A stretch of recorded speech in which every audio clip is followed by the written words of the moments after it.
Gory B Movie. And I'm Danny Knightmare. And we're Horror Addicts. And this is Horror Addicts Live. Today we're going to talk to you guys about the trends that we saw in 2017.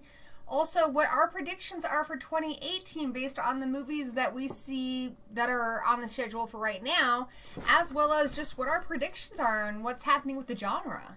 And most importantly, I'm going to be talking to you. Hi, baby. Hi. So where should we start? Ooh, Savage Rock and Roll's in this chat, too. What did we just drop? Notes, cards, or something. Oh, well. Rocky pushed him over, I think.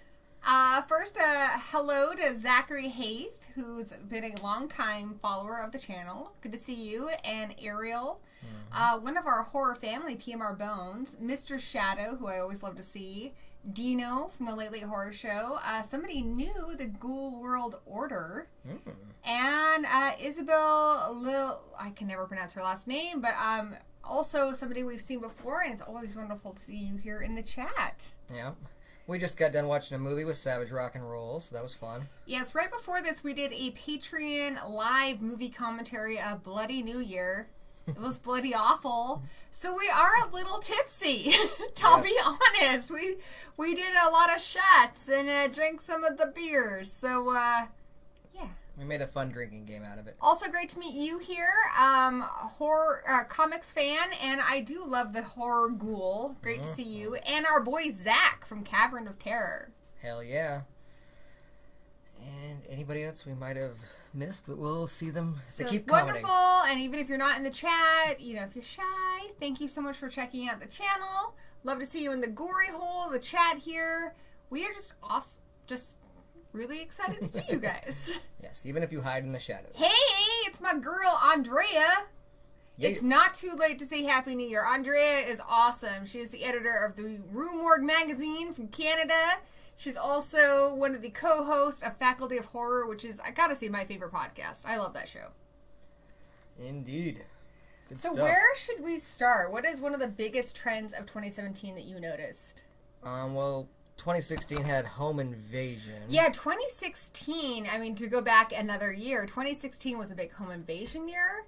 You know, we had Invaders, was that what it was called? I think it was. There's a lot of home invasion. There's a lot of, weirdly, every year has, I've noticed every year has a strange new trend. The weird new one of 2016 was amnesia. I saw so many movies where somebody had amnesia, and that was the inciting incident to whatever was going to happen in the movie. The weird one I noticed, this is, I guess, how I'll start this, with 2017, was sleep paralysis. Now, at the beginning of the year, I heard of Dead Awake. Now, as somebody who suffers from sleep paralysis, I've always thought that that would be a fantastic concept for a film. So when I heard of Dead Awake, I was really initially very excited. I had seen the Knightmare, the documentary that, let's be honest, it's not that much of a documentary. There's a lot of, it's very theatrical. But I do enjoy it. But it's very theatrical. And then it was strange. After Dead Awake, we also got Be Afraid. We got Slumber. We got Nails. I mean, there were so many sleep paralysis movies last year. We went from having no sleep paralysis movies to a ton. And I think one of the things I also want to talk about today is not only the trends, but why is this coming about? Because I feel like horror always comments on what's happening in the world, what's happening in the culture. Yeah.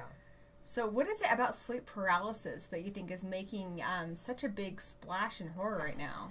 I think it just kind of surfaced, and it became a buzz in a sense, where everybody jumped on that. They're like, oh, that does sound scary. Let's... I do feel like, as somebody who suffered sleep paralysis since I was a teenager, I've only recently, I mean, I honestly didn't know what it was. I didn't know it was anything anyone else suffered from. And it was only maybe a few years back. I feel like Insidious dealt with a lot of the sleep paralysis stuff. It was only a few years back that I had even heard that it was a thing that other people suffered from, and it wasn't just me. And of course, the Knightmare did a great job, if nothing else, of shedding a light on it and making it clear that, you know, hey, you may not be the only person suffering from this. This is a widespread phenomenon. And maybe it's just because it's more in the public consciousness now. Is that more what you think is going on? Maybe. I think it's just become more aware, so people really jumped on that bandwagon. And once somebody does it, someone else has to do it. Oh, of course. And like we said, Insidious touches on a lot of sleep paralysis themes. Sleep paralysis, there are so many explanations for it. Some people believe that it's alien abduction. Some people believe that it's demonic. Some people in the Wiccan community, they believe that it's a lot like Insidious, that you're tethered to your body by a silver cord, and in your sleep, you can actually leave your body and visit other places. And sleep paralysis is just not getting back in your body soon enough. So there are quite a few explanations, but one of this kind of segues into another area, I feel, of big trends of last year is demonic movies are really big right now in horror. Yeah, and sometimes really big. I mean, especially with the big franchises like the James Wan movies. Your Conjurings, your Insidiouses, the Nun, the whole Annabelle thing. I mean, demonic movies are really big right now, and being that a lot of people associate demons with sleep paralysis, and then the other thing that's really big right now is aliens. Another explanation for sleep paralysis. I think it just kind of fits with what's trendy right now. Yeah. Welcome, Kiefer or Kelfer Duncan. It's your first time in the chat. Good to have you. Where? I don't see him. Just went up. Oh. But he said it was his first time in the live chat. Oh, He's well, been, welcome. Been watching it's great for to a meet while now, he said. So, welcome to you. Yeah, demons kind of take over your body, so therefore you're paralyzed. And even Get Out, in a sense, when he's hypnotized, he's also going to be a passenger in his body once they replace most of his mind. That's also another, in a sense, being paralyzed in your body. That Aliens image of him in Get Out, when he is in the sunken place, that image of him, and they, in the commentary, Jordan Peele explains that everyone's sunken place is a little different, but his particular sunken place relates directly to his experience when his mother died, how he felt paralyzed, he felt frozen. And so he's paralyzed in this kind of just endless night area where there's all sorts of creepy crawlies. Like in the deleted scene, there's the skeletal ram, or I think it was a deer. Does he need to just let it go then? Because he feels frozen. Just let it go. But that image of him in the sunken place, so much is something I relate to. That idea of, when you have sleep paralysis, you can see everything around you. You can hear the conversations. And you just feel like if you could just move a little bit, if you could just say one thing, if you could reach out beyond your own body, that you could escape from this, but you can't. The simplest thing, and you can't even do it. And I do feel like even though Get Out wasn't about sleep paralysis, that image alone is something that people who suffer from sleep paralysis can relate to. I'd say it's kind of part of the trend, though, where you're paralyzed in your own body. You're, in a sense, sleep paralysis is that way. Aliens, like you said, being a part of it. And demonic possession, you are still a passenger in your body. Like Annabelle. A lot of possession movies. Oh, fucking God. I cannot tell you. Seriously, we watch everything. We watch everything. And if I watch one more goddamn fucking Exorcist or possession movie, I'm gonna scream. Because that was huge last year. It was so huge. And you have to wonder, like, as a culture, what is it about our culture that is making these movies so popular? Possession, demonology, sleep paralysis, and the trend here is essentially being a passenger in your own body. Yeah, I mean, look at our one of our number one biggest movies of last year, which is Get Out. Also It, but that doesn't really relate to what we're talking about at this moment. But if you look at these movies, there's a lot of people being frozen and unable to act, and I don't know, what do you think does that relate to what's going on in the world right now? I feel like a lot of the world feels like they're out of control, and they can't control what's going on right now. We hear so much doomsdays type stuff in the news. A lot of people are like, it's the end of the world as we know it. Things are crashing to a head, and I feel like, there's global warming, there's violence, there's bullying, there's mass shootings, and I feel like a lot of us just feel like there's nothing we can do. We're living in a dream, in a sense. That we're powerless, that we're frozen, that we know there's horrible things happening in the world, but we are powerless to do anything about it. And maybe that is why sleep paralysis, why demonology and stuff is becoming so prevalent in horror movies, because you can look back to horror movies from the beginning of horror, and they always relate to what's going on in the public consciousness. When we had big bomb scares, back during World War One, there was all the radiation movies, the giant ants, giant Mothras, the Godzillas, all the kind of nuclear fears. And, you know, in America, we've always had slashers and that fear of your neighbor type horror. So I do feel like horror really touches on that. Like, we need that horror escape. Yeah. So, I just think a lot of people just feel like they have no control right now, and that's when kind of the scary theme of the year is. Thank you, YouTube is deleting your chats? Uh-oh. We did have a problem a while ago where we had a couple commenters who were saying some pretty disgusting things about our son. So we had to add some moderation to what people are allowed to say in our channel. So there are certain things you just, it's filtering out just because we won't share them with you guys. But there's some pretty disgusting things that a couple people were saying. But we have to approve them. It's not so much that we'll delete them. We will tolerate just about anything to us, but when it comes to our kid, we're like, no. We're going to delete and block that shit. Yeah. Thank you. He is a cute dog. This is Bracky. Yep. It's named after the late, great Dave Brocky, who was the original singer of Gwar. So that also, we kind of bled into possession and demonology there. Also, you know, James Wan's movies are so big right now. The Conjurings and stuff. Even though we're not personally big fans of them, you can't deny that they are very popular. Yep. And I wouldn't say body paralysis because the whole thing is a giant exaggerated metaphor and not my favorite movie by any means, but Mother, she was so helpless to what was going on in her own house. Yeah, and again, it comes back to, like, Mother dealt with a lot of world issues, like, you know, how we treat our earth and stuff, and again, I think that's one of those things where we all know that, yes, you need to recycle, yes, you know, the biggest danger to the earth right now is human beings, but I think we all feel like, as individuals, we can't do enough to save it, that the damage is done. Yeah.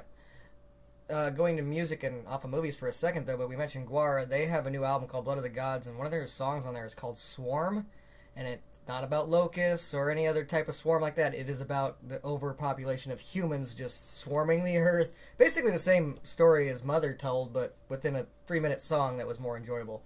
So, I enjoyed that. I agree. I think we also, and I believe it's always been there, a lot of people say things are getting worse. I feel that the internet culture has made it to where we see more of what's going on in the world.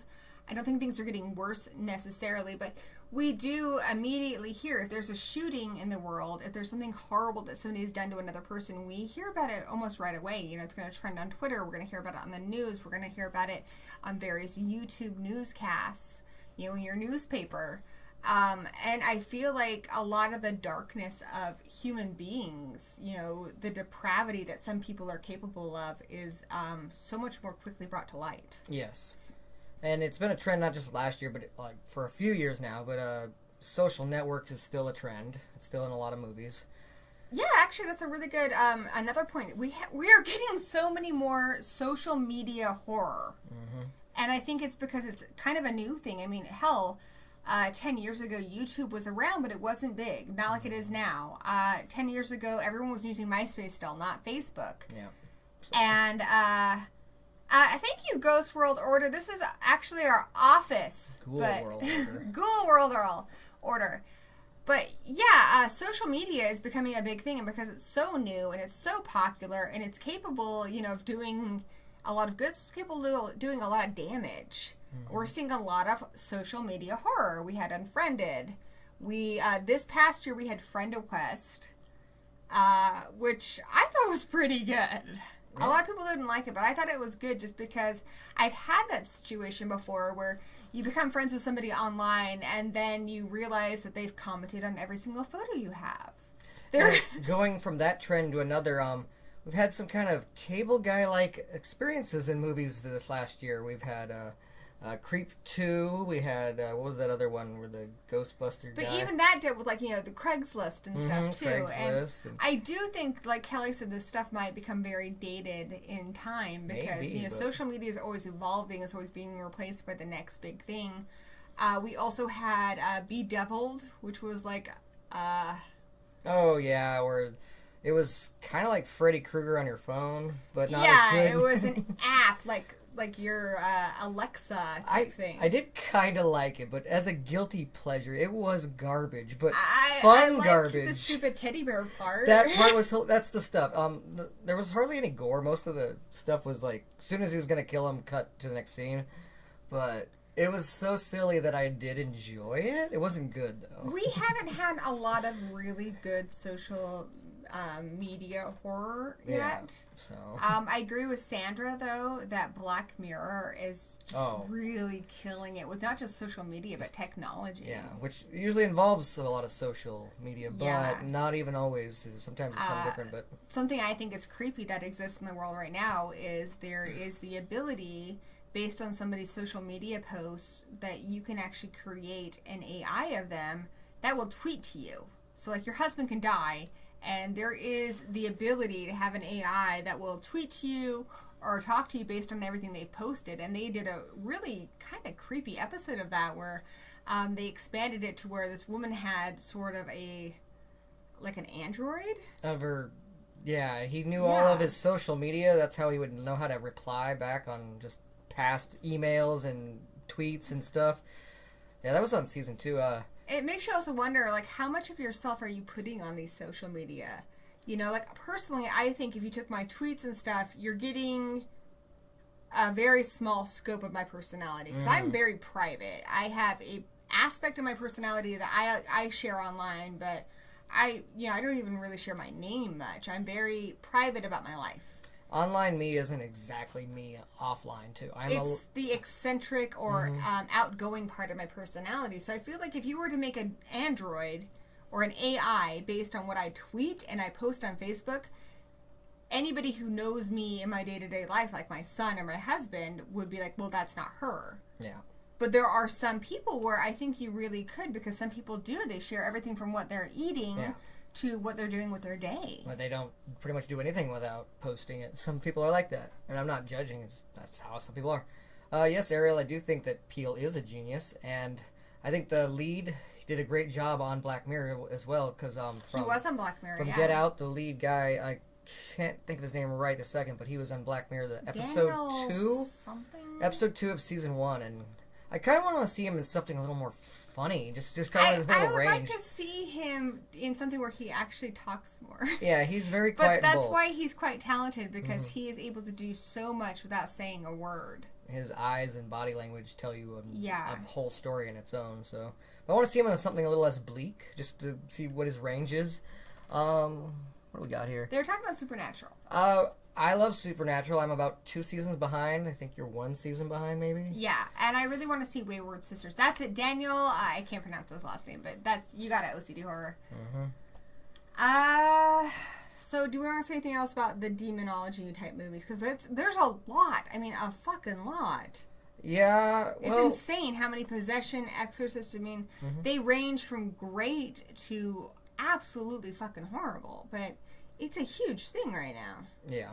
Ariel, I would say definitely Planet Terror is a zombie movie. Oh, yeah. Definitely. It's one of the better ones, too. I'm doing a review on Zombieland right now. It should be up hopefully within a week, if not sooner.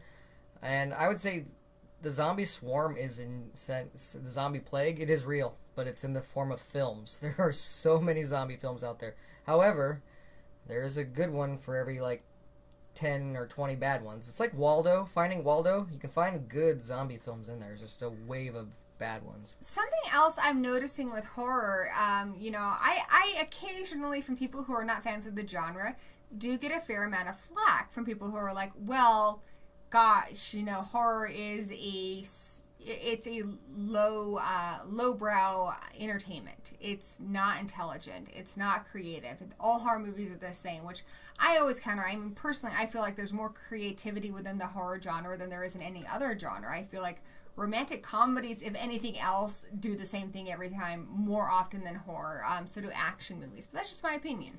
I feel that horror can give you more feels than most other genre movies because, yes, they want to scare you, but sometimes they want to make you go, aw, like that's romantic, or aw, that's sad, or ha, laugh your ass off. I don't know. they always want to scare you, but they always want to do something else. Usually, at least a good horror movie wants you to do something else as well. As a lifelong fan of movies, I found that horror more often than not will surprise me more than any other genre, and that's why I'm such a big fan. But what's interesting in the last few years, and I feel like it started before this past year. It started with Starry Eyes. It started hugely with It Follows. But a lot of the mainstream is starting to understand that horror can be very intelligent. Horror can be very well made. And look at this last year. We have Get Out, and Get Out is nominated for an Oscar. And not for special effects, like movies like The Exorcist in the past have been nominated for Oscars. Get Out is being nominated for prestigious awards like Best Actor and Best Film. Well, South Korea, some of their horror movies are known as just amazing movies all around. And I think that Hollywood is starting to kind of catch on to that, because a lot of people have been praising South Korea, where when they make a horror movie, they don't just make it to scare you. They make a great movie, and then it happens to be a horror movie. Tale of the Two Sisters and Train to Busan.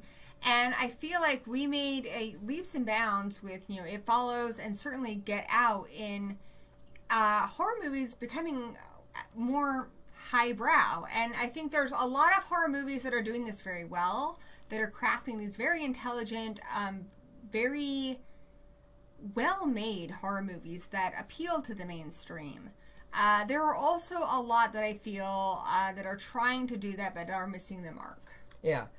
And it depends. It's not exactly how you feel on like certain movies, but a lot of bigger name actors are gladly signing on to them. Personal Shopper, Killing of a Sacred Deer. Yes, the cast they'll sign on to these horror movies, not thinking, oh well, I can't do a horror movie. My career's not in the shitter right now. But absolutely, it used to be that if you were doing a horror movie, either you were trying to launch your career or you were hitting rock bottom. You didn't do a horror movie and want to have any kind of prestige or cred.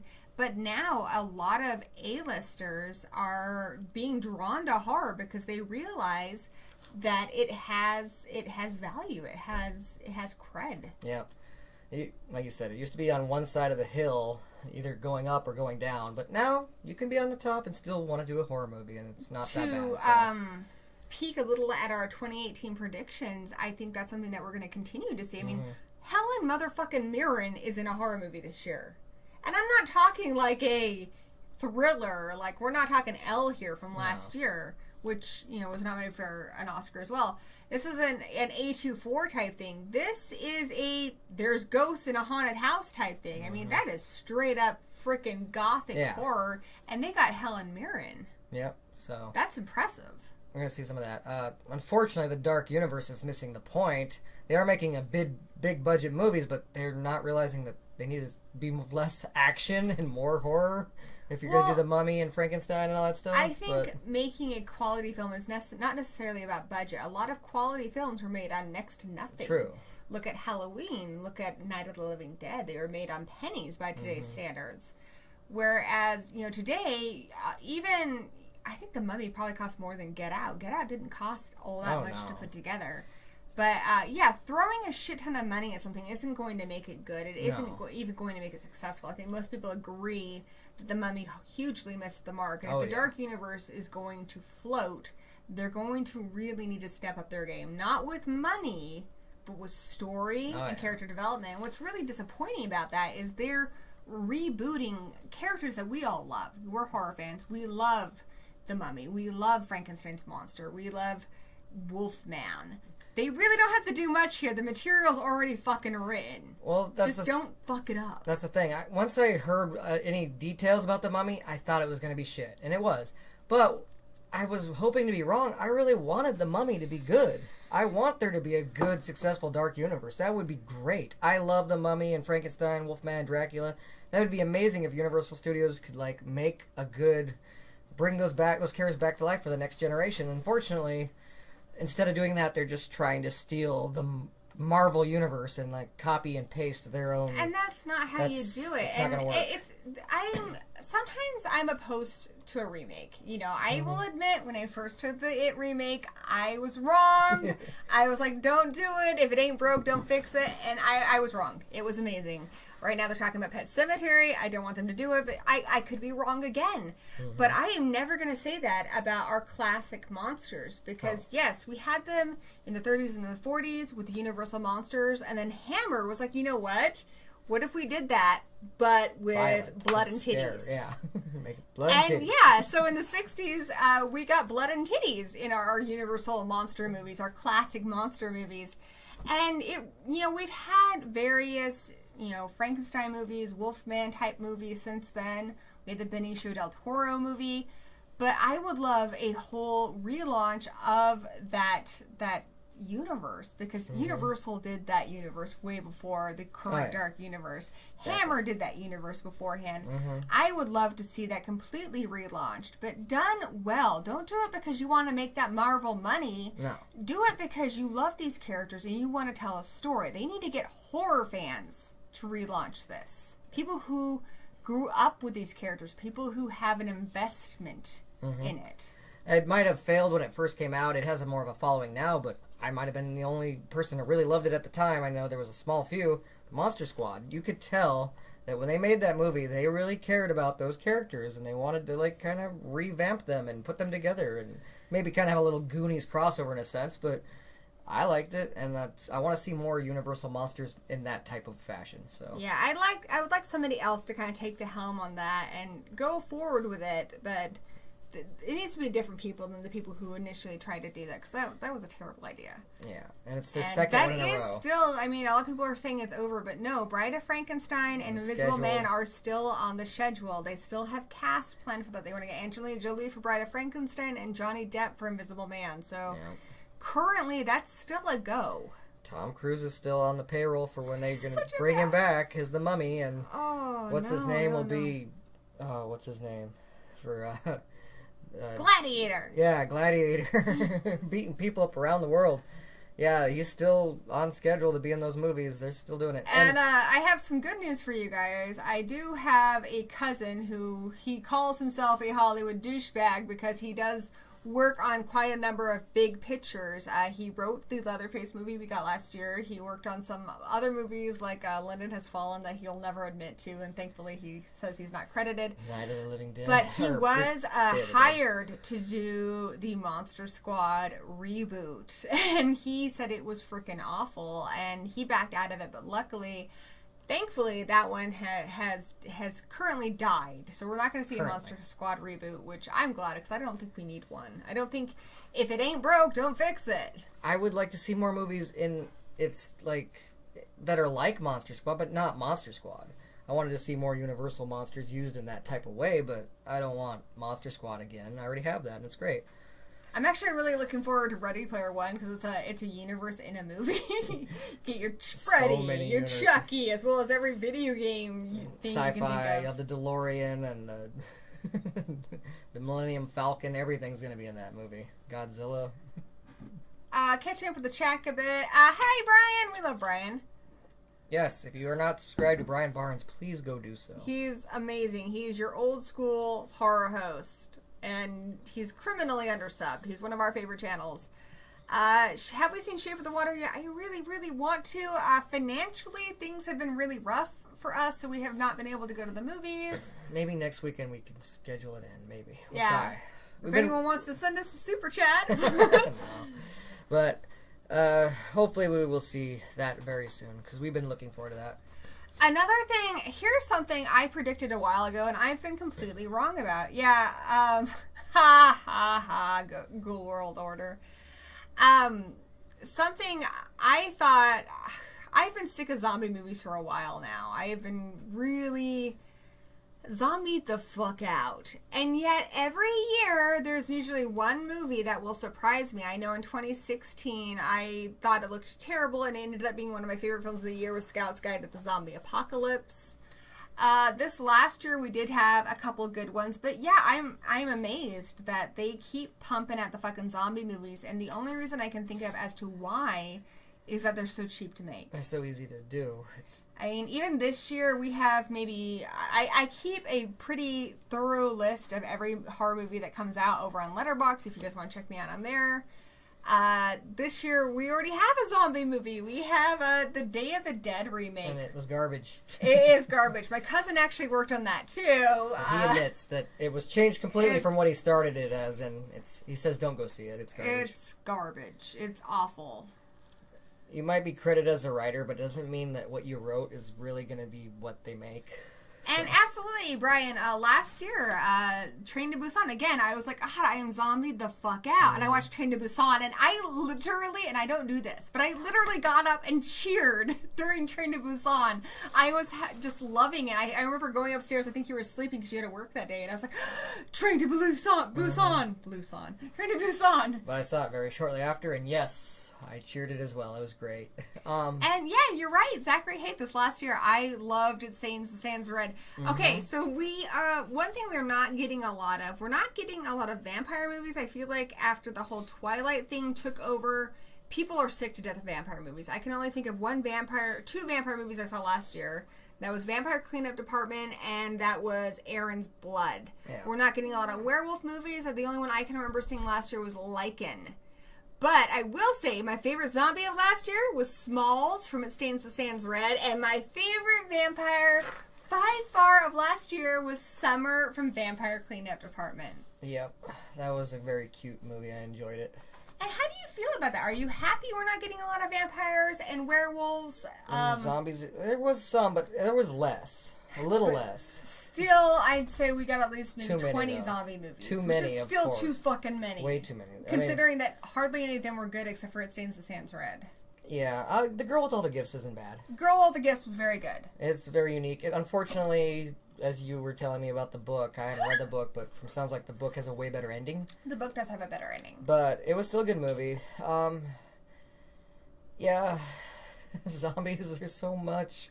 What do you feel about vampires? I like that we're getting more quality over quantity anyways. We are definitely, I mean, we're not getting a lot. Like I said, the only one I can think of last year was Vampire Cleanup Department, which is, we're going to be releasing our list of our favorites for 2017. Behind. Vampire Cleanup Department is on there. Aaron's Blood was actually pretty good. And the year before, What We Do in the Shadows. It's debatable on necessarily if it really is a vampire movie, but Transfiguration. Actually, that was, if you want a realistic vampire movie where it's as close to a real vampire type situation as you can imagine. Yeah. Transfiguration, which is currently streaming on Netflix, was really, really good. And another thing I've always kind of preached, you know, on my soapbox, get up on my soapbox and preach, is I really want to see more different kinds of people represented not only in movies, but in horror movies. Mm-hmm. I like that we got the monster in 2016, but I'm really tired of our cookie cutter, happy, sweet mommies in movies. Yeah. I'm a mom, and I wear stupid t-shirts, and I listen to metal, and I watch horror movies, and yet I think I'm still a good mom. Yeah. I love my kid. We have a great relationship. But so not every mom in a horror movie or a movie period needs to be Donna Reed. We are getting more of a difference to that. One of my favorites of this last year was The Devil's Candy. Mm-hmm. I want to see more different kinds of parents in movies.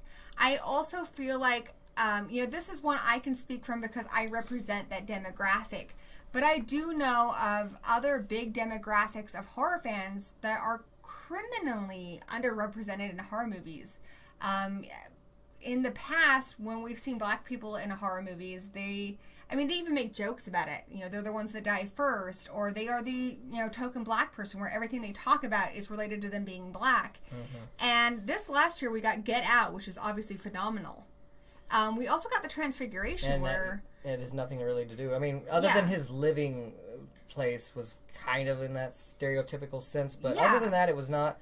And it's more like a modern-day Martin, if you've ever seen Martin. Absolutely. And, but yeah, it was a really good vampire movie. It's funny because he is obsessed with vampire movies, and he rates them on how realistic they are. He loves Martin because it's realistic. He didn't like Twilight, though. It sucked. It was too unrealistic. It's too unrealistic. Too unrealistic. That's how he even says it. I want to see that. I also, another group of people I feel is criminally underrepresented accurately, to put it correctly, or to put it I don't know. Correctly is not the word I'm looking for. But people with mental disorders, when we see somebody with a mental disorder in a horror movie, they tend to be the killer.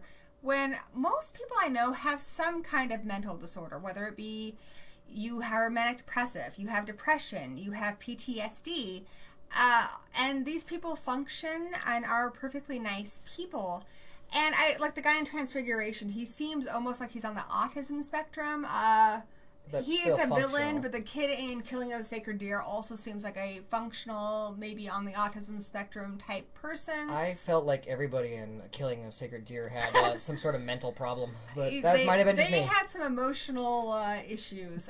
Also, one I really liked was, God, you guys are going to fucking shoot me for saying this, but Power Rangers had a wonderful autistic kid in it, and somebody who is the cousin of two wonderful girls with autism. I want to see that represented more.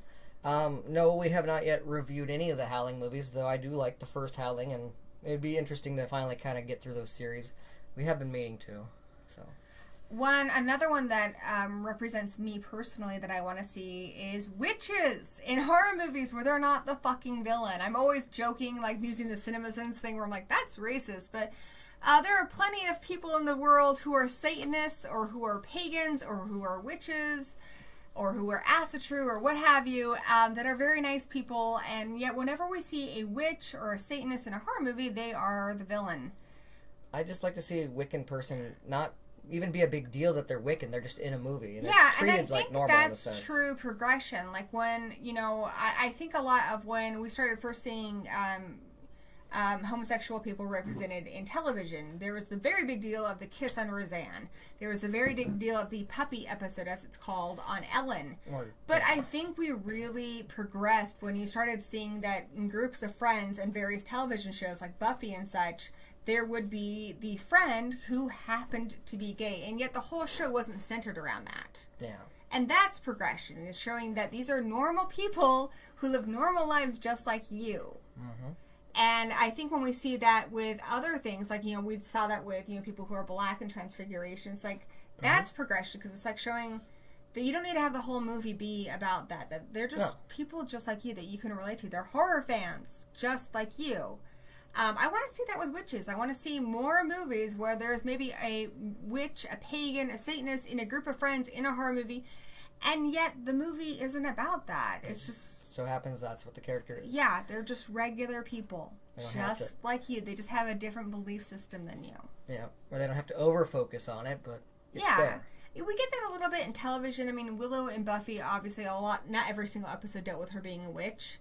But, I mean, at one point in time, she was the big bad. So, I mean, even there, I feel like, and I have to agree with Ghoul World Order. Christian fundamentalists scare me a lot more than other pagans do. They're very scary. Watch that movie, The Sacrament. That's going to freaking mess you up. That's, I always kind of thought with Dogma and Chris Rock's thing where you have ideas, and ideas are great, but beliefs get people killed. Absolutely. Beliefs are scary. Another group, I mean, because we talk to a lot of horror fans, and you see a lot of people, and you're like, I haven't seen you as you are represented in a horror movie. A couple other ones are people who are older than 30. Have you guys noticed that a lot of people in horror movies tend to be in their teens, 20s, or 30s? Like, there are older people who are interested in horror, and I don't feel like that's represented very well. And a lot of the Stephen King books in the last decade, they deal with a lot of older people, and I think that would be interesting to see. I talk to a lot of people who are older than 40 on YouTube and such, so I would like to see that represented. Also, those people tend to know more about horror because they grew up with the horror comics. They grew up with the old school horror movies, so I would like to see that. Brian, you're right. That's the main problem is when Hollywood gets a Wiccan character, they either are full-on broom-flying witch with spells, or they're almost damn like a Star Wars character with, lightning, and they gotta always go wacky with it, It's... Did we just insult Brian? No, he's mentioning that it's they always have a hard time to do something wacky with it every time there's a Wiccan person. Well, yeah, and that's fine. I mean, I love some of those movies. I love The Craft, and I'm not saying I want to do away with those. Yeah. I want to keep seeing this, but I also just want to see a character like me. I've also never seen a Wiccan mom in a movie, and you guys are probably not going to know what I'm talking about. A book I love is called Anna Dressed in Blood. If you guys love Supernatural, you'll love this because you got this kid, Cass, who is a demon hunter. His father was killed by a demon, and he wants to get good enough at hunting demons that he can go after the demon that killed his dad. And what I love about this is his mom is the fucking coolest. I mean, not to brag, but she reminds me of myself, but she's a kitchen witch. And she does little things to help him, which is something I do. If I have a friend who's going on a long journey or something, I'll be like, oh, I made you a mojo bag. I mean, that's just how I am. Like how some moms give you a sandwich. I'm like, here's a puppet. Be safe. I want to see that more. And we see that in Anna Dressed in Blood. And what's wonderful about that is he hears about this legend of a girl that will literally rip you apart if you go into her house. And he's like, that's what I need. That's what I need to be good enough to go after the demon that killed my dad. And it's a wonderful book. Check it out if you can. PMR Bones, I love Ash vs. Evil Dead. It is something we definitely watch in this house, even lols, and we think that is hilarious. And that is wonderful too, because Ash, I feel that they can do it because Bruce Campbell is such a well-loved icon in horror. But I love that he is older. I mean, my mother is over 50. My mother loves horror. My mother is very capable of doing all of the things. There should be more older characters in horror. There should be. When Ash was younger, he was a very B version of, your heroic, solid-chinned superhero. But now he is older, and they're still doing amazing things with his character, and they're playing on that. They're, like, making that why it's more fun now, that he is older, but not necessarily wiser. Another thing, if you like Supernatural or Ash vs. Evil Dead, I would recommend seeing a movie that came out last year, was Don't Kill It. Yes! Dolph Lundgren was hilariously... also another older person. Yeah, he was very old, and it almost seems like it's a ultra-violent spin-off of Supernatural, almost. I was sold within the first 2 minutes because I think there was like 30 dead bodies right away, and I'm not talking like a mass car accident, like we see individual people dying. I'm like, okay, I'm sold. This is wonderful. It's almost and it's on Netflix. It's almost like a demon that would be in Supernatural. He's got the black eyes and everything, and he's very hard to kill because if you kill him, he takes your body. So you can't kill him. You have to figure out a different way to defeat him. And kind of going back to the older characters in horror, particularly with women, we see a lot of men who've had very successful careers, like Liam Neeson, after the age of 40. But with the exception of maybe Meryl Streep and Nicole Kidman, Jamie Lee Curtis, and a handful of others, not a lot of women have a career after 40. And I think a prime example of not only will people watch it, but women can really kick ass in horror is Gerald's Game. Yes. Gerald's Game was about people in their 40s, and I think maybe Gerald was in his 50s. That movie was phenomenal. It's almost a one-woman show. I want to see more movies like that. She's brutal, and like even though you think she's almost broken, she keeps fighting all the way through it. What 80s film would I like to see remade? Ooh, I will get back to you on that one. I have to look at my list really quick.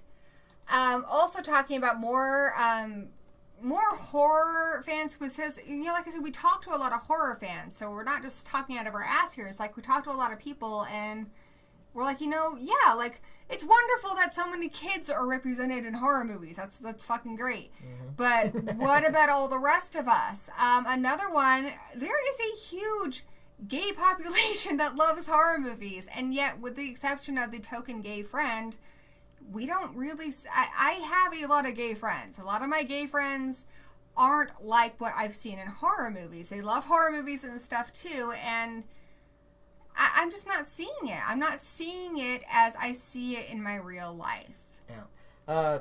Very progressive. We've talked about it just a little bit ago. Was Black Mirror is very progressive. They haven't had a Wiccan character yet, but they've had almost every other kind of character that can. God, and they don't make the episode about that so much. They'll have a lesbian couple, or they'll have touching on what I just said. San Junipero was fucking perfect because they not once talked about how they are a lesbian couple. It's just like, no, these are two human beings, just like you, who happen to love each other. And yeah, they happen to be the same gender. The only one they every time I kind of mention is because one was her family, like, kind of no-knowed that, but she's a really old lady now, and it's not a big deal at all. She's having fun in her almost afterlife. It's a good episode. It's really good. And beautiful, and all of the feels.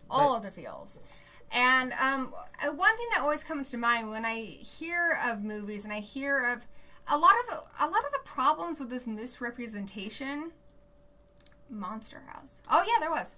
I love the 80s ghost story, but I haven't seen a new one. I feel like, especially with gay characters, it's not enough at this point. Like, I'm fine with, I'm just happy having a Wiccan character in the group of friends. We should be far enough and not long now that we can have a lesbian final girl. Mm-hmm. We can have a male lead in a horror movie that is not the fucking killer. Yeah. We should be progressive enough now that that should happen. Mm-hmm. I don't know why that has not happened. And I'm not talking about a small little indie movie. Yeah, I want I'm sure a Nancy from Nightmare on Elm Street level of final girl. Like, I would see it. I know a lot of other people would see it. Hollywood needs to deliver the goods. Brian's talking about the subtext of Nightmare 2, which, yeah, I guess, technically we've seen it, but it was hidden. Like, they didn't straight up say it. It shouldn't just be subtext. No. I think we're far enough along now that can happen. Without it even... That's a step we need to take. Yeah. I'm looking at my remakes now for Channel Sundown. I have a list of movies I want to see remade. There's only really one movie I'm passionate about being remade, and that's because I wrote a screenplay for it, and that's Anthropopicus. That doesn't. So, like 80s horror movies. I'm sure it's Amanda we're talking to, maybe Maddie. I don't know if Motel Hell is 80s. I would like to see Motel Hell remade, just because there are parts of it that are a little slow, a little indicative of the period. I think you could remake it now and make it full on, because horror comedy wasn't really done as much then. Mm-hmm. I think if you remade it now, you could go full crazy with that, and it would be a lot of fun. Also, I like The Howling, but, I mean, the ending where she's got kitten face has always kind of bugged me. I wouldn't mind a remake of The Howling where she doesn't have kitten face. Another 80s one is Bloody Birthday, which is one of the darker slashes I've ever seen, particularly since it's about children who kill people. Sleepaway Camp with Felissa Rose, who played the lead, Angela, as the aunt, is something that she's talked about a lot, and I would love to see it. I would love a remake of Night of the Comet, again, because horror comedy is done so well these days. I think they could really run with that. The Entity is a really scary movie that I think would be great remade. So those are my 80s picks. Ghoul World Order, that's one of the kind of reasons why we're not that big on The Conjuring, is that they are very preachy and kind of anti-Wiccan, or they're very, very pro-Christian, and I have nothing against pro-Christian, but it gets pretty preachy at some points. Yeah, I feel like I get really annoyed. God, now I'm gonna get so in trouble with people in the chat, but it's okay to be a dick if you're, Christian, because, like, people can say, like, oh, there's a war on Christmas and stuff because people make me say Happy Holidays and Merry Christmas. You know what? Keep crying about it, because if I said Happy Yule to anybody, I'd be burned at the stake. Yeah. I mean, they bitch about so much shit, and it's like...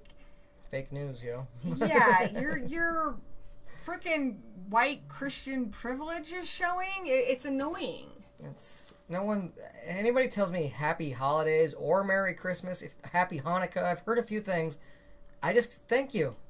They're just wishing me a good weekend, basically. Thank you for being nice to me. That's really all it is. Have a happy holiday of whatever you believe in. Somebody could tell me Happy Kwanzaa, and I would just be happy that they were being nice to me. There's some people who get annoyed, though. If you, say good evening, they're like, well, technically, it's still afternoon. It's like, oh, come on, man. Yeah. They're just being polite. That's all they're trying to do. It's dumb. So, there's no war on any holiday, as far as I'm concerned. Unless, Count Jackula. He puts wars on them, but that's intentionally hilarious. Count Jacula's a boy, though. I always back up any war like that, but... Another really strange trend of last year was fucking Stephen King had, the best year ever. Almost everything from Stephen King was being made into a movie or some sort of story.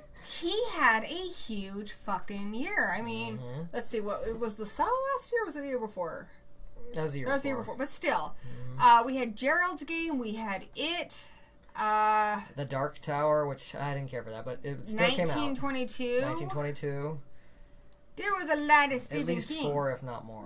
I know I'm forgetting a ton. Something's probably in there. The houseboat horror. No. Yeah, why not?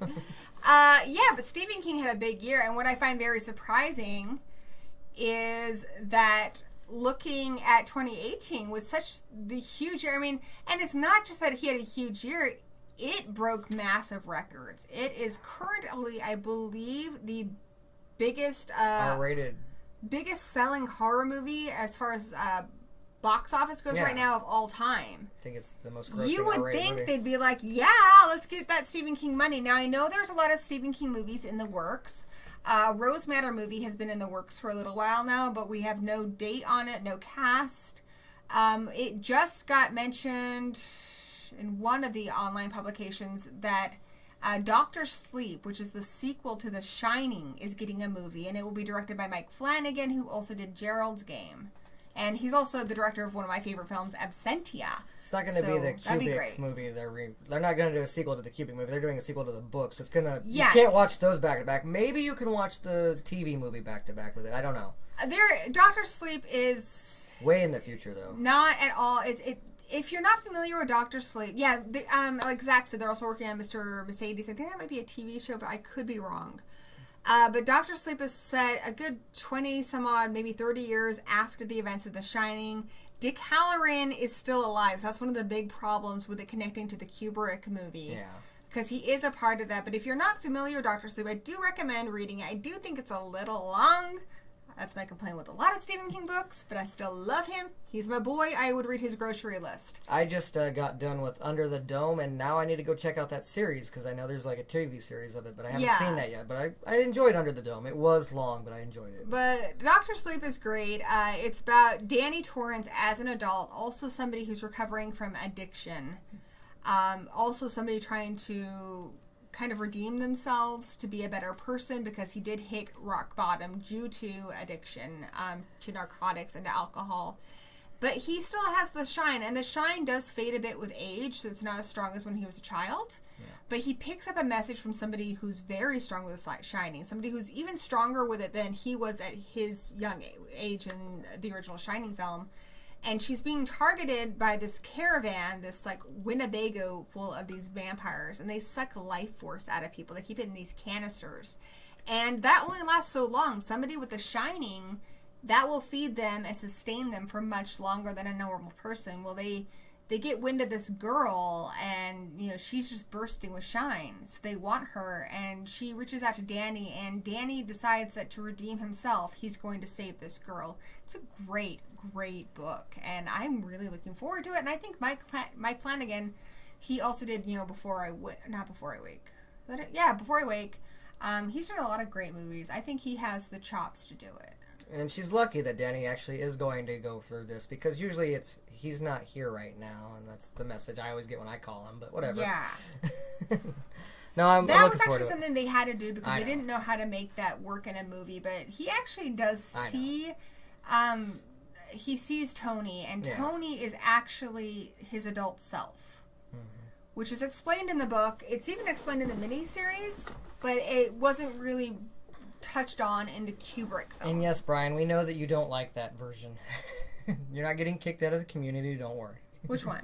He doesn't like the Kubrick Shining. I don't like the Kubrick... I do, but... Let me clarify. I like the Kubrick Shining as... Like, I like Suspiria. I think Suspiria has a very thin plot. I think Suspiria has almost no character development. But it's an experience. Holy shit. Oh, Thank you, Kelly. Kelly is the sweetest fucking thing ever. Bam. Seriously, everybody... Kelly, if I could give you a hug right now, I would. You are wonderful, and your support means so much to us. She just got done watching a movie with us, and here she is, not even tired of us. You are horror family, girl. You are my family. You need something, I'm there. Yes, there actually is a lesbian final girl in Wrong Turn 2, which Joe Lynch, and I think Wrong Turn 2 is the best of the series. I do like the first one okay, but the second one actually is the best. What was I talking about before I got distracted by Kelly being the best person ever? I'm just surprised she isn't tired of us yet. What were we talking about? We were talking about the differences or something. Differences of Kubrick. And that you didn't so what I like about the Kubrick one is like what I like about Suspiria. I like the emotional adventure of it. I love the way it looks. It's shot so cool. And you get an atmosphere with the Kubrick version that is highly unsettling. But I don't like it as an adaptation of the book, because I don't feel like it tells Stephen King's story very well. I don't think unfortunately, I almost kind of want there to be a remake of The Shining because I don't feel like either of the adaptations did a great job. I also feel like the actors in the Shining Kubrick version were way over the top to the point that they were almost caricatures. Well, I love Jack Nicholson, and I do, in a sense, like him in that movie, but he is nothing like how he's supposed to be from the book. He looks like he wants to kill his wife by the time they even make it to the hotel. He looks... Saw it on TV. You hear that? Kid? You hear that? He saw it on TV. He looks like he's about to strangle them both in the car. Dick. But I still enjoy. I mean, granted, Shelley Duvall was his wife, so I kind of see that. But she was. I mean, at the time, she's nothing like the mom. Or she's nothing like the Wendy wife. has a lot more spine in the book, and she is blonde, and she is not. I don't want to be mean, but yeah, she's not Shelley Duvall. I did hear Savage Rock and Roll that Shudder is trying to bring Joe Bob Briggs back. Yes. So we're really excited about that. We do. We're trying to work with Shudder right now for some kind of a thing, and we do talk to Joe Bob Briggs. So hopefully, as soon as that is finally greenlit, we will know about it and we can let you guys know. So I'm super excited. I love Monster Vision. I love Joe Bob Briggs. I mean, Joe Bob Briggs is one of my big inspirations as a movie reviewer. Yeah. So seeing him back would be just a true gift to horror. Mm-hmm. I mean, I loved USA's Up All Nights, but their hosts were, like, in a sense, silly. But I actually had mad respect for Monster Vision with Joe Bob Briggs and stuff. So, he knew his stuff. You could tell he was more into the movies than Gilbert Gottfried, because there's kind of just make money, I think. But as a host, then, yeah. And unfortunately, I never really got to see a whole lot of Elvira growing up as a host. Like, I saw her movies and stuff. And do you remember Penn and Teller? They started Monster Vision. They did. And it would be great if they do bring that back to Shudder. It'd be great to see Penn and Teller back, too. But, anytime I think of Penn and Teller, I just think of that game where you drive a bus to the desert for 7 hours. Isabel, Suspiria probably is my favorite Giallo off the top of my head. I haven't seen as much Giallo as I would like. Also, I don't know if it counts, but I loved The Editor, which came out a few years ago. And Christian, we love Tucker and Dale versus Evil. If you guys watch the show, we're big horror comedy fans, so that is a really easy way for us to like a movie a lot. There's a lot of horror comedies, like Happy Death Day came out this last year that I know a lot of reviewers didn't like, but if something's willing to have fun and not take itself too seriously, I think we tend to like it. That's just something we enjoy. I love a lot of serious horror movies too. It's not that I don't. It's just a good way to get me to like me is to be creepy, scary, and make me laugh. And that's probably why we love Adam Green. I always thought it was funny. He gets a lot of shit for making humor in his movies, but he's like, "Oh, I'm sorry I made you laugh. I forgot how much you hate to laugh. I mean, make me laugh. I hate laughing." Honestly, my favorite horror movies, because again, this is something I see in horror that I don't see in other genres, is when they combine multiple genre elements into one film. I mean, look at Shaun of the Dead. Train to Busan. Yep. Shaun of the Dead is beautifully crafted. I mean, watch it. The first half completely parallels the second half. It is crafted down to the line. I mean, Get Out is another one that has wonderful comedy in it too. But I want comedy. I like a little bit of romance. I like action. I want true horror. And I feel like there was a lot of sad loss in Shaun of the Dead too. Oh God, there are moments where you're genuinely hurt. There are moments where they didn't tone down the makeup because it was supposed to be funny. They made it scary. It's a wonderful film, and my favorite horror movies, tend to have all those elements. I love Planet Terror. I love Evil Dead 2. I love Dawn of the Dead. I mean, a lot of these movies have. This is what we were talking about earlier with genres. I feel that horror has the opportunity to give you everything. Yeah. While most other ones, I mean, they're romantic comedies, but usually comedies just want you to laugh. I love raunchy comedies. I think they're hilarious, but they're just like candy for me. They don't usually make me feel like, oh, wow, all emotional about a lot of things. And there are a lot of horror movies where they don't do anything other than try to jump scare you, and that's cheap as shit. But I think the horror has that ability to really go along with it. Yeah. And when they do, it's amazing. Good night to our friend Amanda on Channel Sundown. She also has a criminally undersubbed channel. Do check her out if you like horror. And she does regular streams. And someone just asked me how I would feel if they made or PMR Bones asked me how I would feel if Gizmo turned into a gremlin and died in the third movie. No. I would No. I feel like if Gizmo got turned into a gremlin somehow, he would find a way back to Mogwai. Though that was the original ending of Gremlins, is he was supposed to turn into Stripe, and then they made those two separate characters. But no. Leave my Gizmo alone. I just feel like if it somehow happened, he's Gizmo. He would somehow will himself back into a Mogwai at the end of it somehow. I don't know. And Christian wants to know where I got my Angel Van puppet. They're actually very limited quantity. When they first came out, you can still find them. Someone got that for me as a gift on a birthday, but I know they got it from used from a local comic book shop. You can still find them on eBay, but because they've been out for a while now and they're all sold, I guess they're more expensive. Because I want to get the Spike vampire puppet one, but it's like impossible to get it now. But yeah, it's awesome. I love my angel puppet. Yes, Savage Rock and Roll. You and Kelly are Texan like Joe Bob Riggs and Screaming Soup. It's down south. They appreciate some good horror we've seen. So. And our friend William Elman, who's from Horror Family, just read the Ring trilogy. And actually, Ring Ooh just had its 20th anniversary, the film did. I believe it's actually in a day or two. But the Ring trilogy is fantastic. And it's so bizarre because it starts off, you can see a lot of elements of the movie in there. And then it ends up going in a way different direction that actually has a lot of similarities to The Matrix. Have we read any good horror stories, though? We did just read a series of graphic novels that we're going to review next month. Yeah. So the Harvester series. Yep. Christian, you want our puppet angel? I already talked about that. Oh. Where were you? I don't know. Sitting right next to you talking about it. And the Tales from the Crypt of Ventriloquist Dummy, that was one of the better episodes. I want to tell you guys something I'm super, super excited about. So Kelly asked, she requested on Patreon, she requested a Fright Night review, and whenever somebody requests a movie that I really, really love or that's a big deal, I try to go all out and give you guys the trivia, give you guys a full, like, everything you want to know about this movie. And so that's what I'm doing, and in researching that, I found out that there is a Tom Holland sequel coming to book next month. It is, I know his idea for the film, if there was a Friday Night 2, he wanted to do Charlie Brewster as an adult inheriting his mother's house, and he has 2 teenage children, and they move into the house that he grew up in, and they think that there's something creepy next door, and you end up finding out that it's Evil Ed, and he's resurrecting Jerry Dandridge. I don't know if the book is going to have that plot because there's very limited information out about it, but believe you me, I am ordering that as soon as I get paid on the 1st. And as soon as it gets here, I'm reading it and reviewing it for you guys. I am so excited about this. What about the Ashy Slashy puppets? You were looking at those, right? Yeah, I was looking at those at one point. Never got them. Oh, by the way, Gory is drinking Lucky Buddha beer, and I'm drinking Nobel Prize. We won these at the Royal Rumble last night. I won both the alcohol for the female and males, but we didn't get any lucky numbers for the money, but that's fine.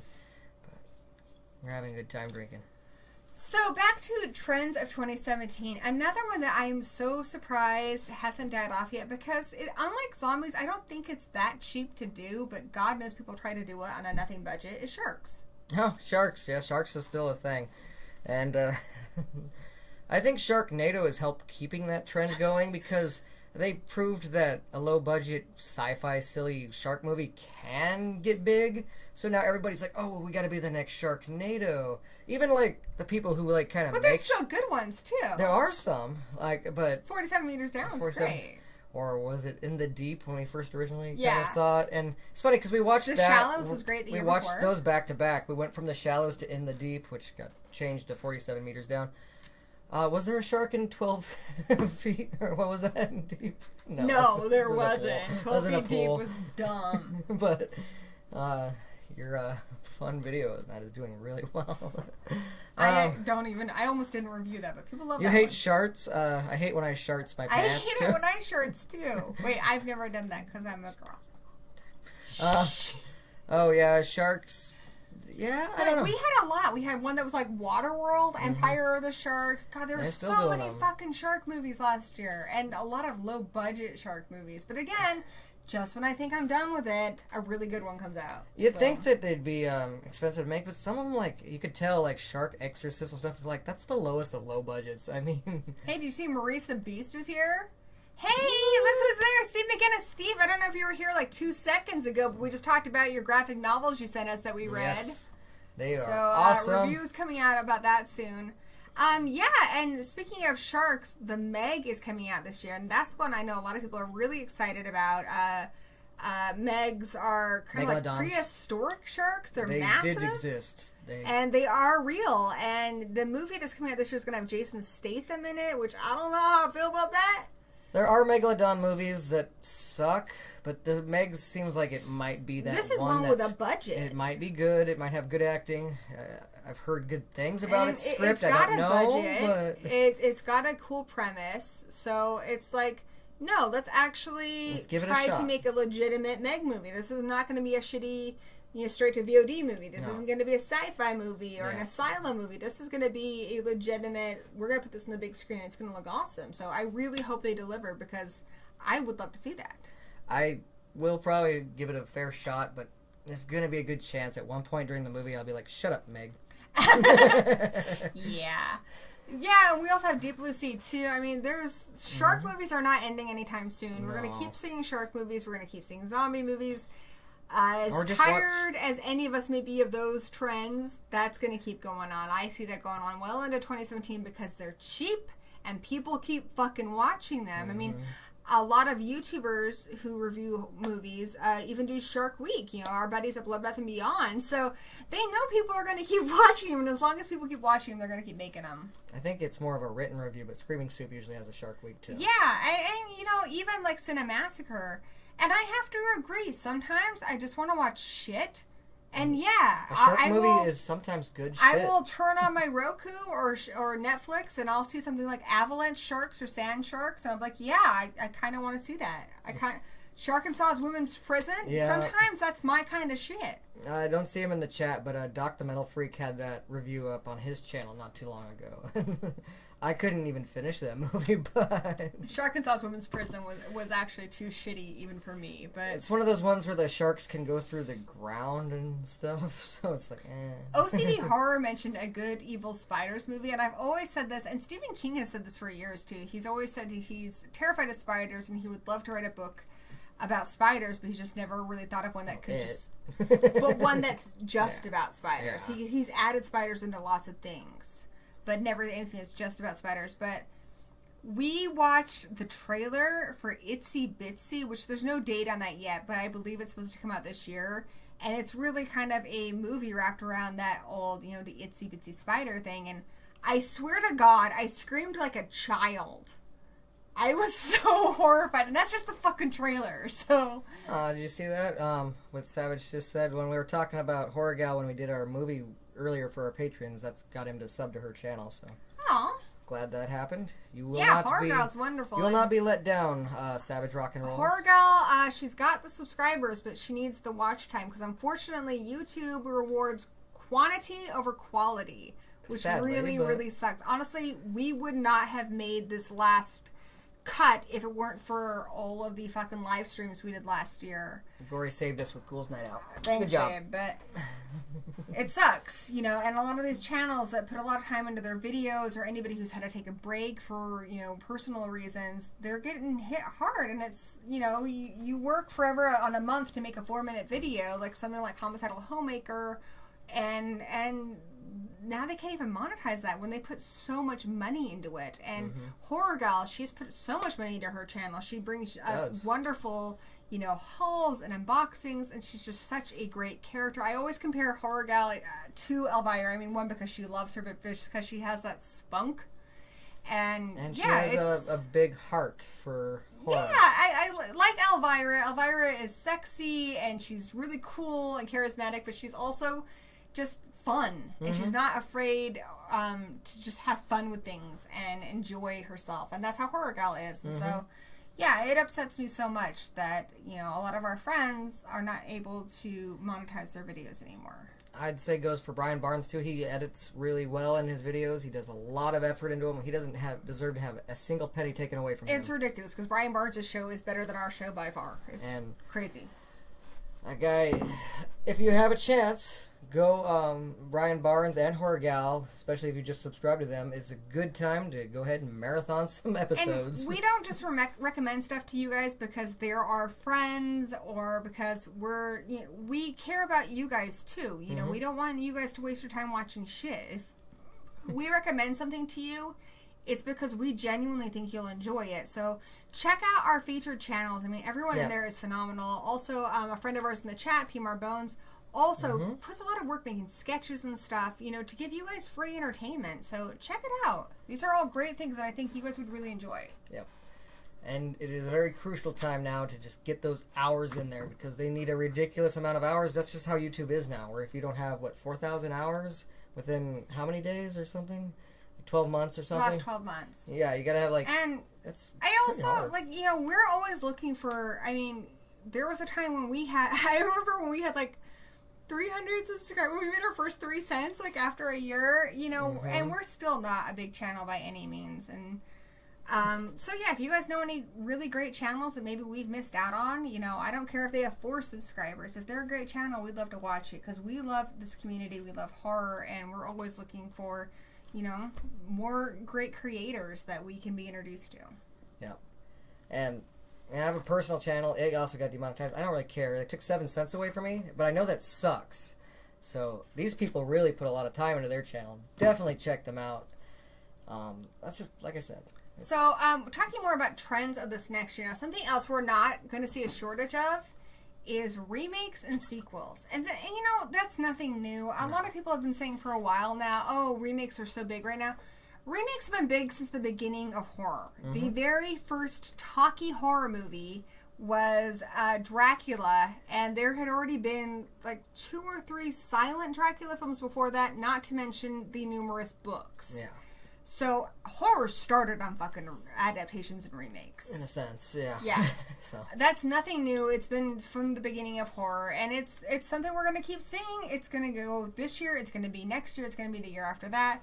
And I'm not opposed to remakes. I think if you have something new to bring to a story, if a story is no longer fresh for new audiences, then by all means, if you can tell that story differently in a way that's going to attract audiences and scare them again, do it. I get upset when they do Cabin Fever, that is in a 2000s movie, and they do it shot for shot almost. That is a waste of time. Cabin Fever was one of the worst examples of that. Yeah, you couldn't use that movie to feed small children, in countries where they don't have as many resources. But no, you made that shit movie. I'm not opposed to remakes in all entirety. There's some good movies out there that could be remade into different versions that would be good too. There's some shit movies that had a great idea, but the movie sucked, and if you just spinned it a little differently, you would have something really good there. But yeah. I am very opposed to just remaking it for the sake of remaking it. It's what? Yeah, and I also feel like the problem with remakes is a lot of times they're suggested by the people in the production office, the producers, and they think, God, what can we make money on? You know what people loved? A Nightmare on Elm Street. A Nightmare on Elm Street ain't broke, so don't fix it. I don't need a remake of that. No. If you want to make a great one and you think you can do it great, do it. But don't do it just to make fucking money, because I have a Nightmare on Elm Street, and it's perfectly great. An example of, and I'm not saying I'm opposed to it, because we have Halloween coming this year, and I'm very excited for that. Jamie Lee Curtis is back. We got John Carpenter a part of it.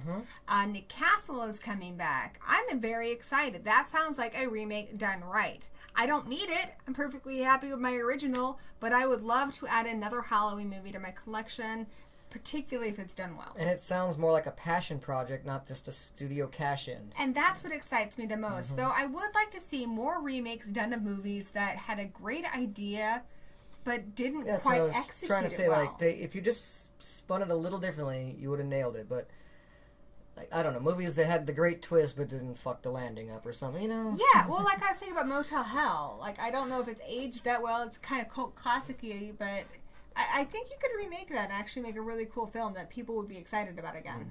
And then, ones that are based off of material outside of, movies, but they're still a good story.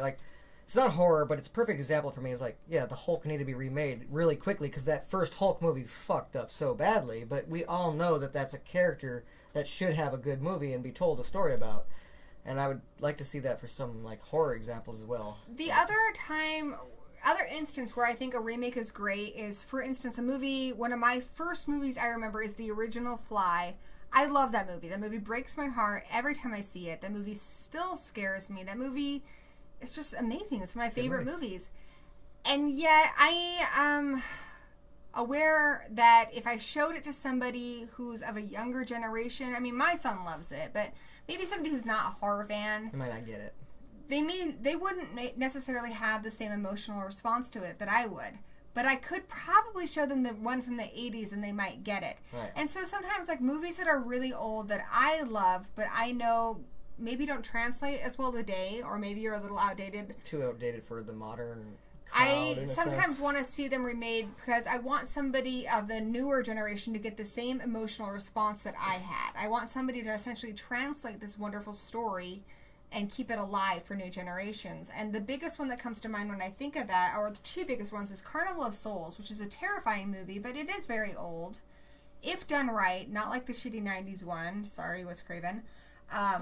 If done right, I think you could remake that and you could terrify modern audiences the same way, you know, people who grew up with it or people who saw it, you know, back in the day would be afraid of it. And another one, the biggest one to me, is The Bad Seed. I know Eli Roth wants to do it with some genuine bloodshed. They kind of did it with A Good Son, but I love The Bad Seed. And if someone, you know, maybe like Eli Roth did a great job with it, I'd be on board. You throw a Guar in the soundtrack, and I'm totally on board for a remake of The Bloody Pit of Horror. I think that would actually be done really well if done well. But I wouldn't mind going from old classics that I think came close but didn't quite hit it. That's how I feel about the original Bloody Pit of Horror. It's like, oh, you had something there, but you didn't quite nail it. OCD makes a really good point. OCD Horror said, you know, a movie like I Walked with a Zombie that's really scary, but it lacks character development.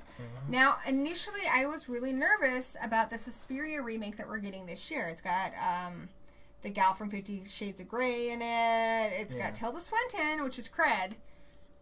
But I heard they weren't going to do the primary colors palette, which is what makes Suspiria so wonderful, is the atmosphere and the beautiful lighting. It's an experience that you feel, but it's not necessarily in the story. And so when I heard that they weren't going to do that, I was like, well, what the fuck are you doing? But then I thought, well, what if this remake is doing something different? What if they're taking Suspiria, which was thin on story and character development, and they're like, no, we're going to expand the story. We're going to expand the characters. Yeah. This isn't going to be an atmospheric and visual story. If you want that, you have your original. We're doing something different. If they do that, I'm excited. Yeah, but you never know. Sometimes you just get that Psycho remake, and it's like, why? Why did you do this? We already had such a great movie, and you made a garbage shot-for-shot version of said movie. Yeah, Orphan was great. Yeah, I liked Orphan. That was very bad seedish, as they're putting it there, Kelly. Though in Orphan, she is like an older woman. Yeah, but I liked that twist to it. Though I kept almost like thinking that when she takes off those bracelets and necklace or whatever, the ribbons, that her head was gonna fall off like that one old that old fairy tale like poem or whatever it was. Where that happened, where the girl had a ribbon on around her neck, and when she took it off, her head fell off. Yeah, that was from, like, Scary Stories to Tell. Yeah, I almost thought that was going to be the twist in the ending. That would have been silly, but at the same time, it's like, that's what, like, I don't know, that was my only, like, go-to on that thinking. Savage Rock and Roll talked about, what would you like to see a sequel to? Now, Savage Rock and Roll, I don't know if you know this, but there is kind of a sequel to Black Christmas. Yeah. If you watch Behind the Mask, the older mentor character... Spin-off, in a sense. ...is implied to be Billy from Black Christmas. Yeah. That's Christian, the thing. if you want us to put The Orphan down for a request, I can put it on our list. Can't promise when we'll get to it, but it'll be on the list. Unless you want to join Patreon. You just made the list. Yeah, it's like, oh, that got bumped. Bad Jericho impression there. Yeah, the way I feel about sequels are the same thing about remakes. I love it when it's a passion project. I don't think the last Chucky movie was perfect by any means. But it was a passion project. It was. It wasn't a studio cash-in. That's one of the main reasons why it probably didn't go into theaters and stuff. It's the people who make those movies continuing to make that movies for the fans. And that's what I love about those. And Don Mancini, who came up with the original idea, he didn't write the original script, but it is based on his script that Tom Holland wrote. It's always been his baby, and he's a new director. He only started directing with Seed of Chucky. This last one was his third film. The next one will be his fourth. I feel like he's still finding his footing, and I feel like what we saw in the last Cult of Chucky is him experimenting a little bit. I mean, he made the movie Seed of Chucky, and I feel like that had a lot of studio involvement, and it didn't do well. And then he did Curse of Chucky, and he did great. And now he's like, okay, I'm kind of getting the hang of this. Let's play around a bit. Let's play around with some artistic techniques. I think he's finding his footing, but I do think it's going to pay off very well. I'm very interested where the story's going. Yes. And I do know that just because you can be a great writer doesn't mean you're a good director. Just because you're a great director doesn't mean you can write. And that's not saying I like Cult of Chucky. Cult of Chucky was horribly flawed. I fucking love seeing Chucky. So, because I love him so much, it's hard for me to dislike a Chucky movie. But I don't think it was a great movie. But I do think I saw hints of Mancini really trying to find his footing, and I think maybe the next one is going to be even better. And this might upset you a little bit here, but this is how I kind of feel about Texas Chainsaw, because they had the 3D one, which I know you in a sense like that movie, but come on, that was a straight up cash grab. We gotta say, what series can be 3D now? Oh, Texas Chainsaw, let's make it 3D. While I'm not gonna tell everybody here, because I know that's everybody's on the fence here. A lot of people loved Leatherface. A lot of people hated Leatherface. But that, I would say, is more of a passion project. They tried something completely new in the series. They didn't do the same story over and over again. It was not a cash grab, and that's one of the reasons why I like Leatherface. Dan, I know chocolate's bad for me, too. It doesn't mean I don't fucking love it. Yes, I know the Texas Chainsaw 3D was a fucking cash grab. And you know what? I fucking loved every second of it. Sometimes I just love me some trash, and that is my kind of trash.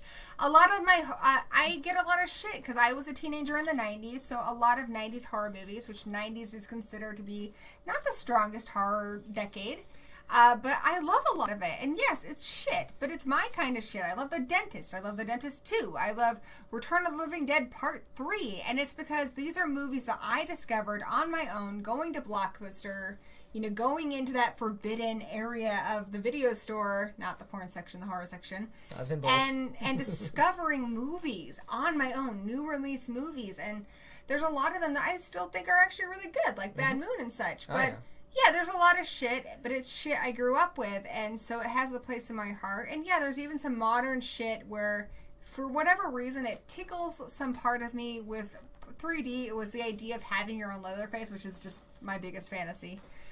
So that is a trend that I don't think will ever die, where horror really will cater to the teenage audience.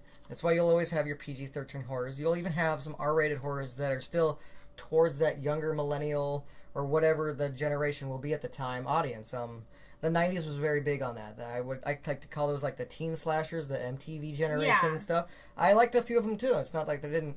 But they are a big difference from the 80s slashers. There's usually more name power, but less nudity, a little gore in a sense, but more suspense. I don't know. 80s schlock was more people just having a really good time. 90s schlock was people trying to make money on like zero budget. Yeah. But it did give us a lot of like teens that grew up to be huge stars. Yeah. But they don't get naked in those 90s slashers the way that like almost anybody got naked in an 80s slasher. Say what you will, 90s horror movies had the best fucking soundtracks. Yeah, well, it's just because we agree that 90s music is the best music. Ooh, and some of my favorite horror movies are 90s. The Craft. I love The Craft. I love Urban Legend. I Know What You Did Last Summer. I love Scream.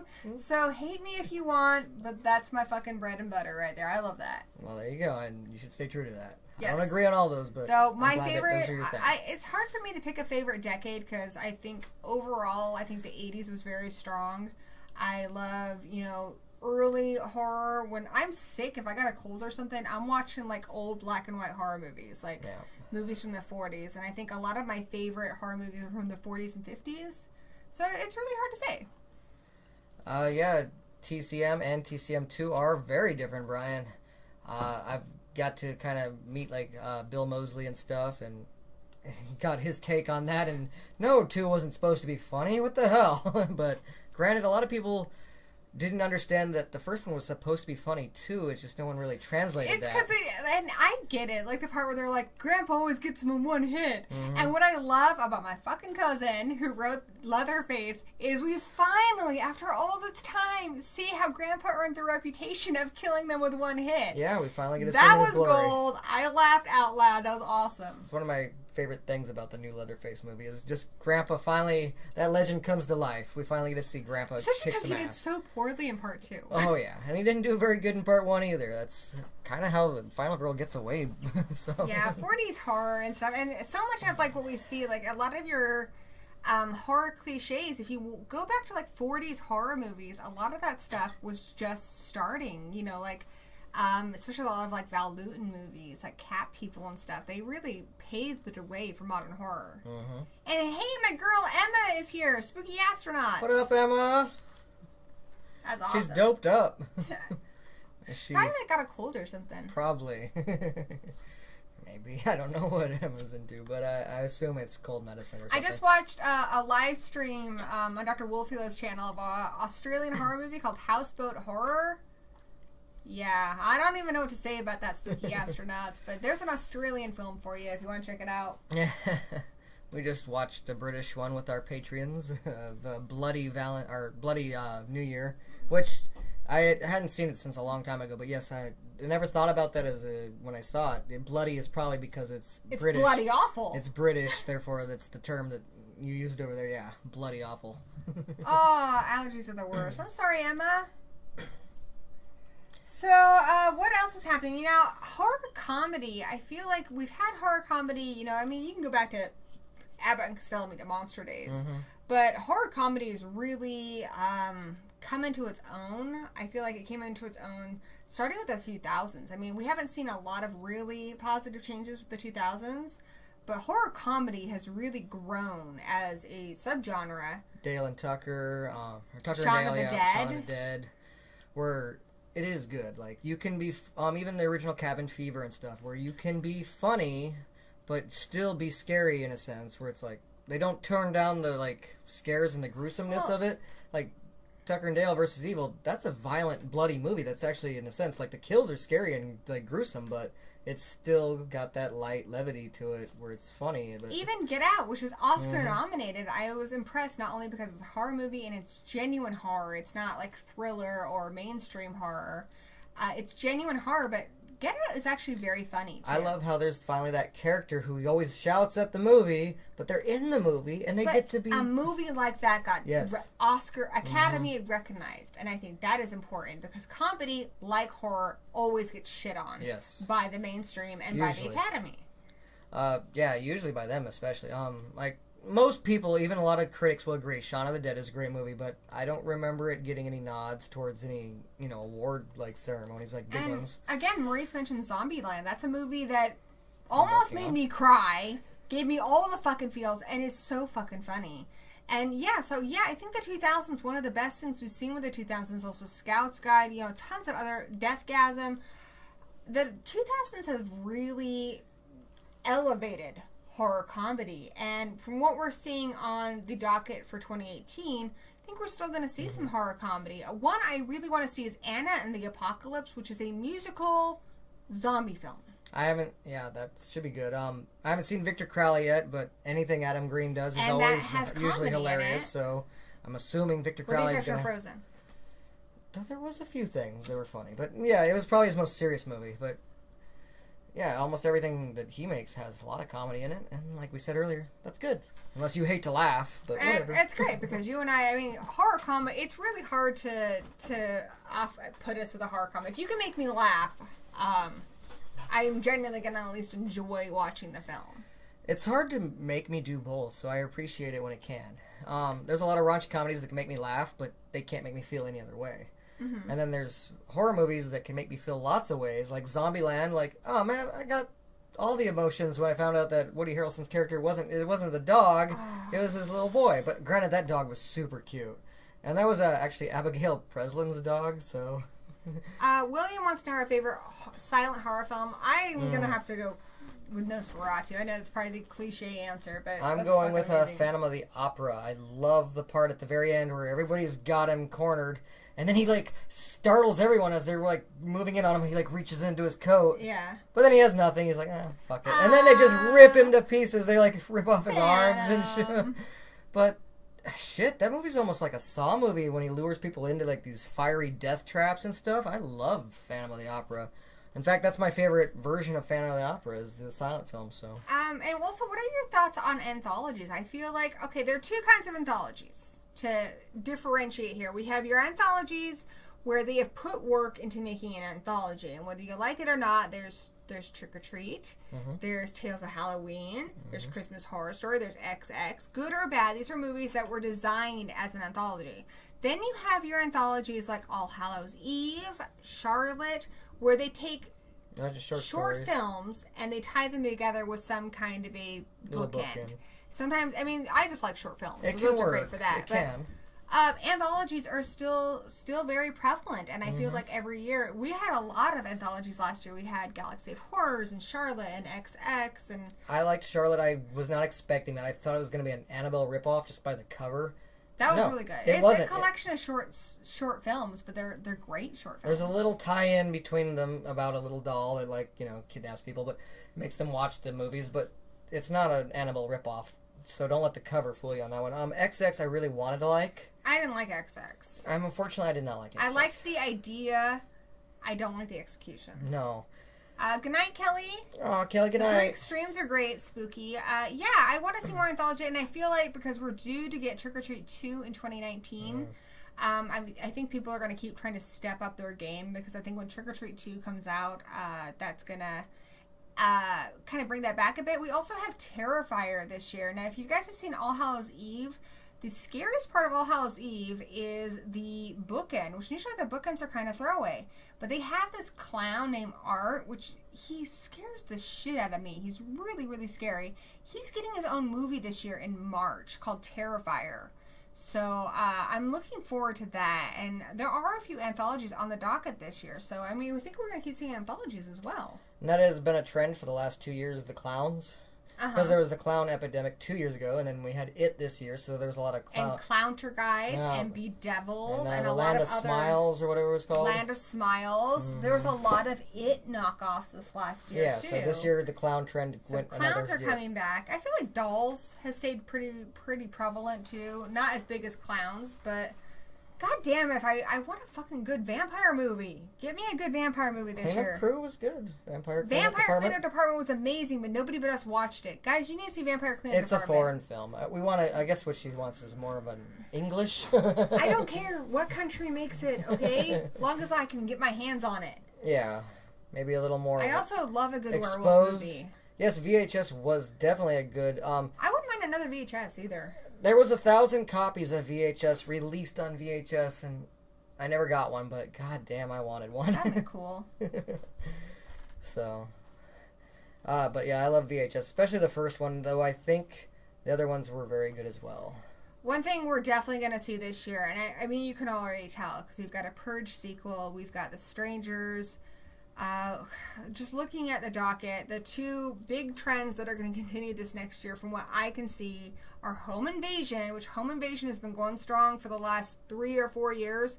Home Invasion's really going to hit its peak this year, I think. I mean, we had a really good run in 2016, but especially with the new Strangers movie coming out, and I mean, there are loads of other Home Invasions lined up for this year.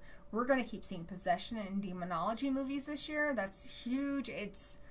I've already seen like 8 movies this year that are fucking possession movies, so that's not going away anytime soon.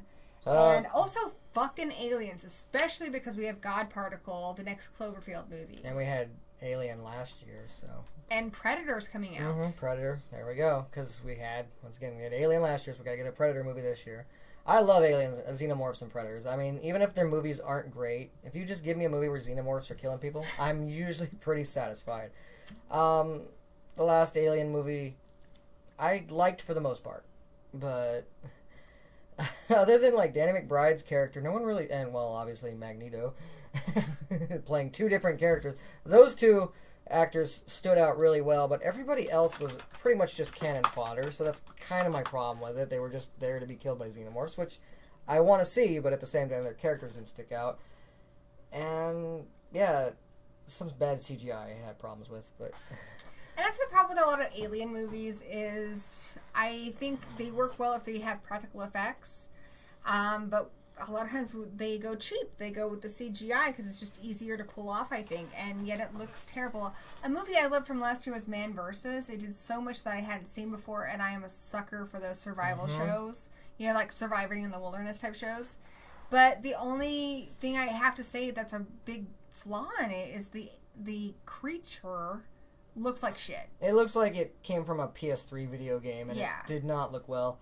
I loved the movie, though. It's kind of how I felt about, like, Bruce Campbell's old Alien Apocalypse, when they had these giant, like, praying mantis CGI things that look like shit. I'm like, this is such a good movie. I just kind of wish they would go back and delete those CGI characters and just put in something better. Because that's how I felt about Man vs. Wild. If you had a better creature, it would have been almost maybe a 5-star movie or a 4-star. Yeah. It was very close, just on its own merits, but... Some of the CGI stuff, like Brian just mentioned, is like CGI blood. I can make blood for less than $1. You just get some corn syrup and some food coloring, and there you go. Why would you ever need CGI blood? And then they make it hit the fucking camera, which is just, God, you know that annoys the hell out of me. Blood hitting the camera is bad, but CGI blood hitting the camera, that's like, just... You went out of your way to fail. Yeah. If it's a found footage movie, then yes, you can have blood hit the camera all you want because it's found footage, but if it's not, then that's breaking the fourth wall, and not usually in a good way. Yes, Joseph Hall gets my delete reference. That's how I feel about bad CGI. There is good CGI. I've seen a lot of movies have great CGI, and that's fine. But unless you're going to have great CGI, don't have it. I feel like CGI should be used to make the unreal visual.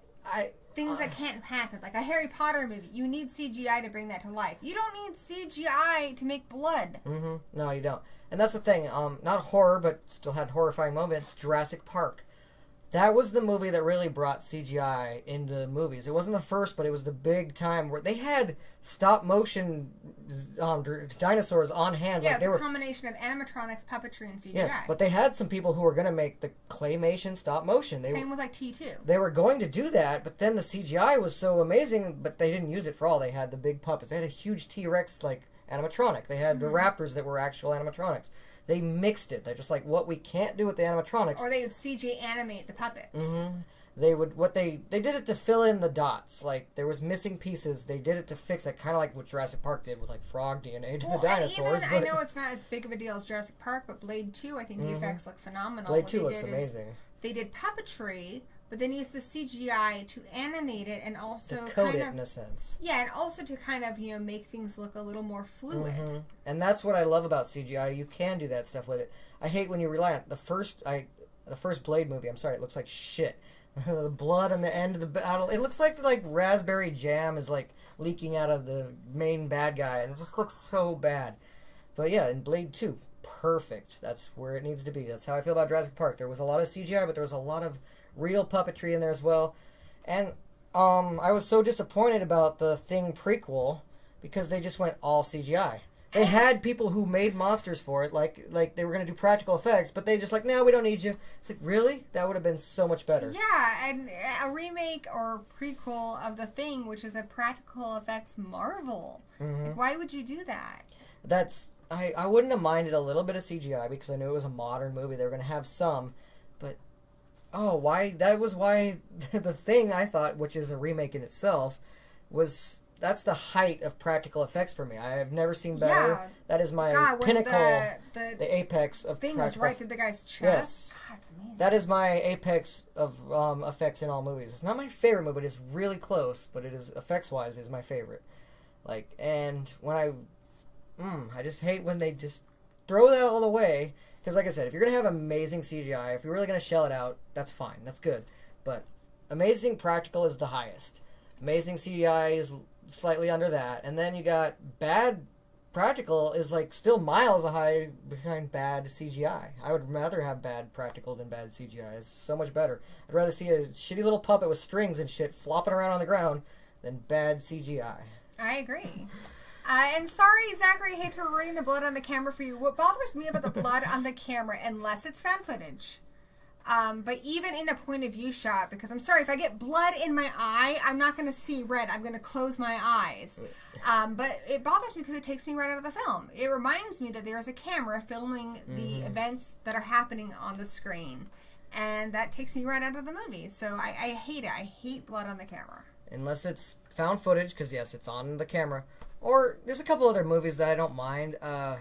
Like Bruce Campbell's Running Hour, anything that's like, that's the whole point of it. That too doesn't bother me. If you're going for like camp and over the topness, I will forgive a lot if it's done in humor. And also if it's got that practical charm, as we were mentioning earlier.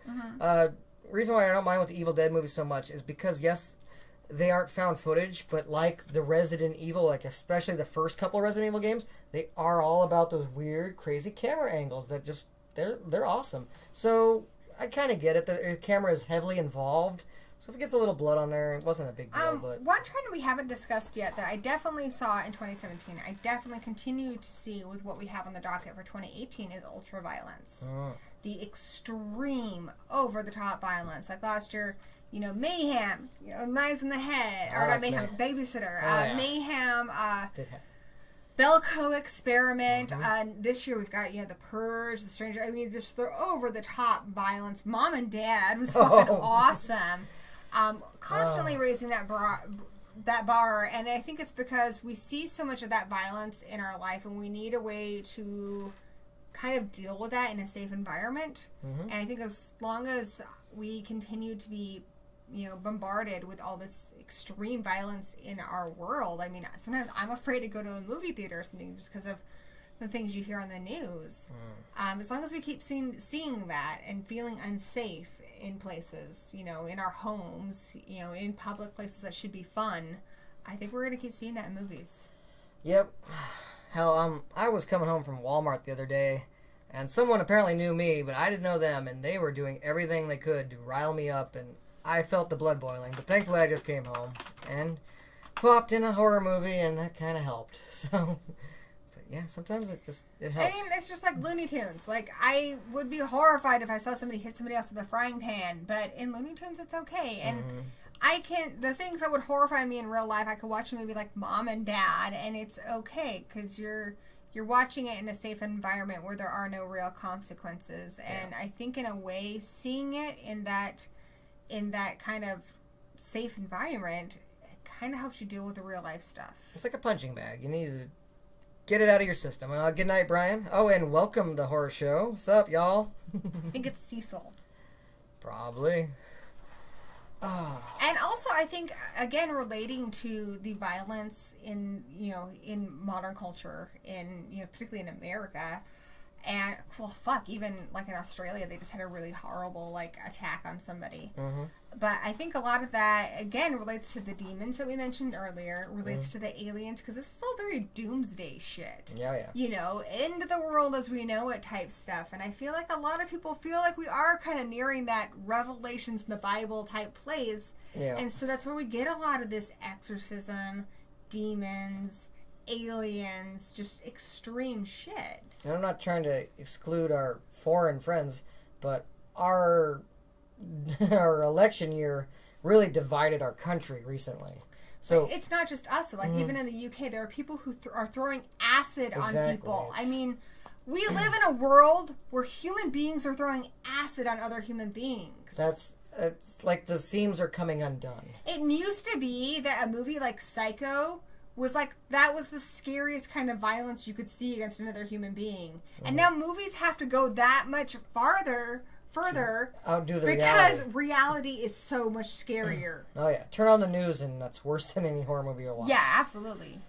But that's just how it is kind of right now, and I don't think that trend's going to go anywhere, so we're just going to keep upping the ante. Yeah, and it makes me sad. It makes me sad that the real world is like that. And I think when it comes to our favorite subgenres, I mean, I don't want to speak for both of us here, but, ones that we want to say. I mean, we've talked about what's popular in 2017.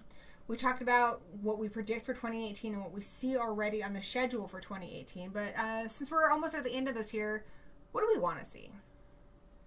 I love horror comedy. I will never be tired of horror comedy. I am genuinely pretty game for that. If I hear something's going to be funny, particularly in an original way, I think that's great.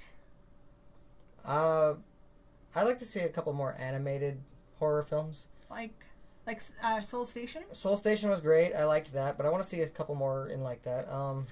Just I don't know. The Godzilla? Yeah, that wasn't really horror enough for me.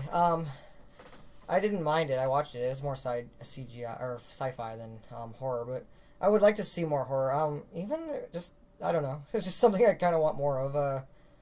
Like Watership Down type stuff, I guess. Like what was it, Plague Dogs? Plague Dogs, yes, that stuff. I want to see just like dark animation for adults is what you're saying. Yeah, I would like some of that. It's been a while since we had a good boom of that. Yeah, that's kind of gone out of style. Mostly just because artwork is done on computers now, so less animated for adults in that sense. But yeah, I'd almost like to see like a horror version of Cool World or something. Like Cool World itself is kind of like edgy, but not horror. So I don't know. Isabel, I haven't seen Paper House, so let me know. That's just something I'd like to see. I don't expect it though. Yeah. But I don't know. I would like more kaijus. I mean, speaking of Godzilla, I'm always up for a kaiju movie. Like I remember when Cloverfield, when it first came out and it was teased, which it's celebrating its 10-year anniversary this week.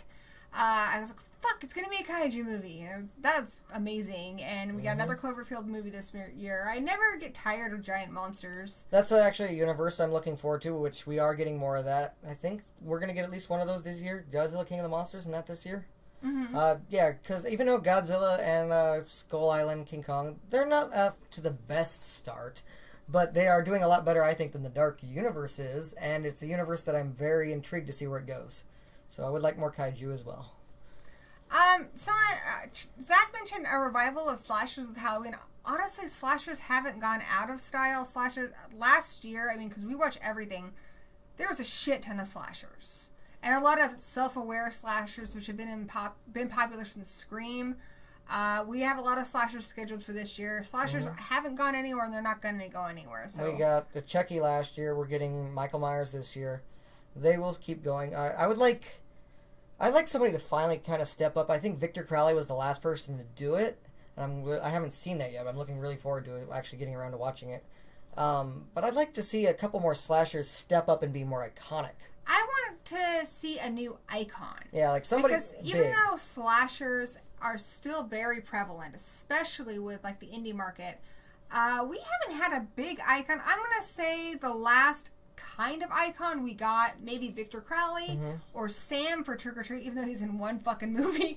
Everybody knows Sam. Everybody loves Sam. But we haven't had a good, like a Freddy or a Jason. Really, I mean, the closest is Victor Crowley. But we got a revamped Pennywise, but we already had Pennywise, so it's not. We already a new had thing. Pennywise. Yeah. We already had a lot of these characters. So, an icon that could run parallel to like Michael, Freddy, Jason, Chucky, the ones we got in the 80s, but have lasting power to where we're really talking about them 25 years from now. You know? Yeah, somebody who can really make a mark. That's what I would love to see. So here's thinking that it's going to happen. There are a bunch of indie movies that will make a character and they'll have like about 3 movies, and they do a good job. I'm not saying they don't, but they're still not on that level. I'm not saying there haven't been other icons, but nobody has had staying power. Chrome's Skull from Laid to Rest was great. A lot of people sadly haven't seen Laid to Rest unless you're a hardcore horror fan like us or our buddies at the horror show. One I love that nobody fucking saw was Loverboy in Girl House. One of my favorite modern slashers. I'd love to see more Loverboy. But you can't be an icon unless everybody knows you are. You know it's a horror icon when 5-year-old children, your household name, know who it is. When kids are dressing up as it for Halloween, that's an icon. We've gotten some of that, I guess, within creepypastas, but not slasher movies in a sense. And that's kind of where it's moved to, because everyone knows Jeff the Killer now, and Maskey, Slender Man, of course. Slender Man. Five Nights at Freddy's Fazbear. Yeah, I feel like they've kind of moved over and taken a lot of that icon status, but we haven't had anything like that in horror movies, not since, I think the most recent one I can think of is Trick or Treat. Yeah, that and Victor Crowley I think are the best. Victor Crowley and Sam. And Sam is getting a new movie, so. Yeah, which I'm excited about. He will finally have a sequel, therefore he can be in that ongoing thing.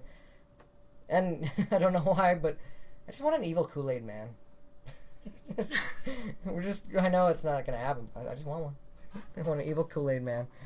I like the bad guy from the collection of movies too, but again, I mean, yes.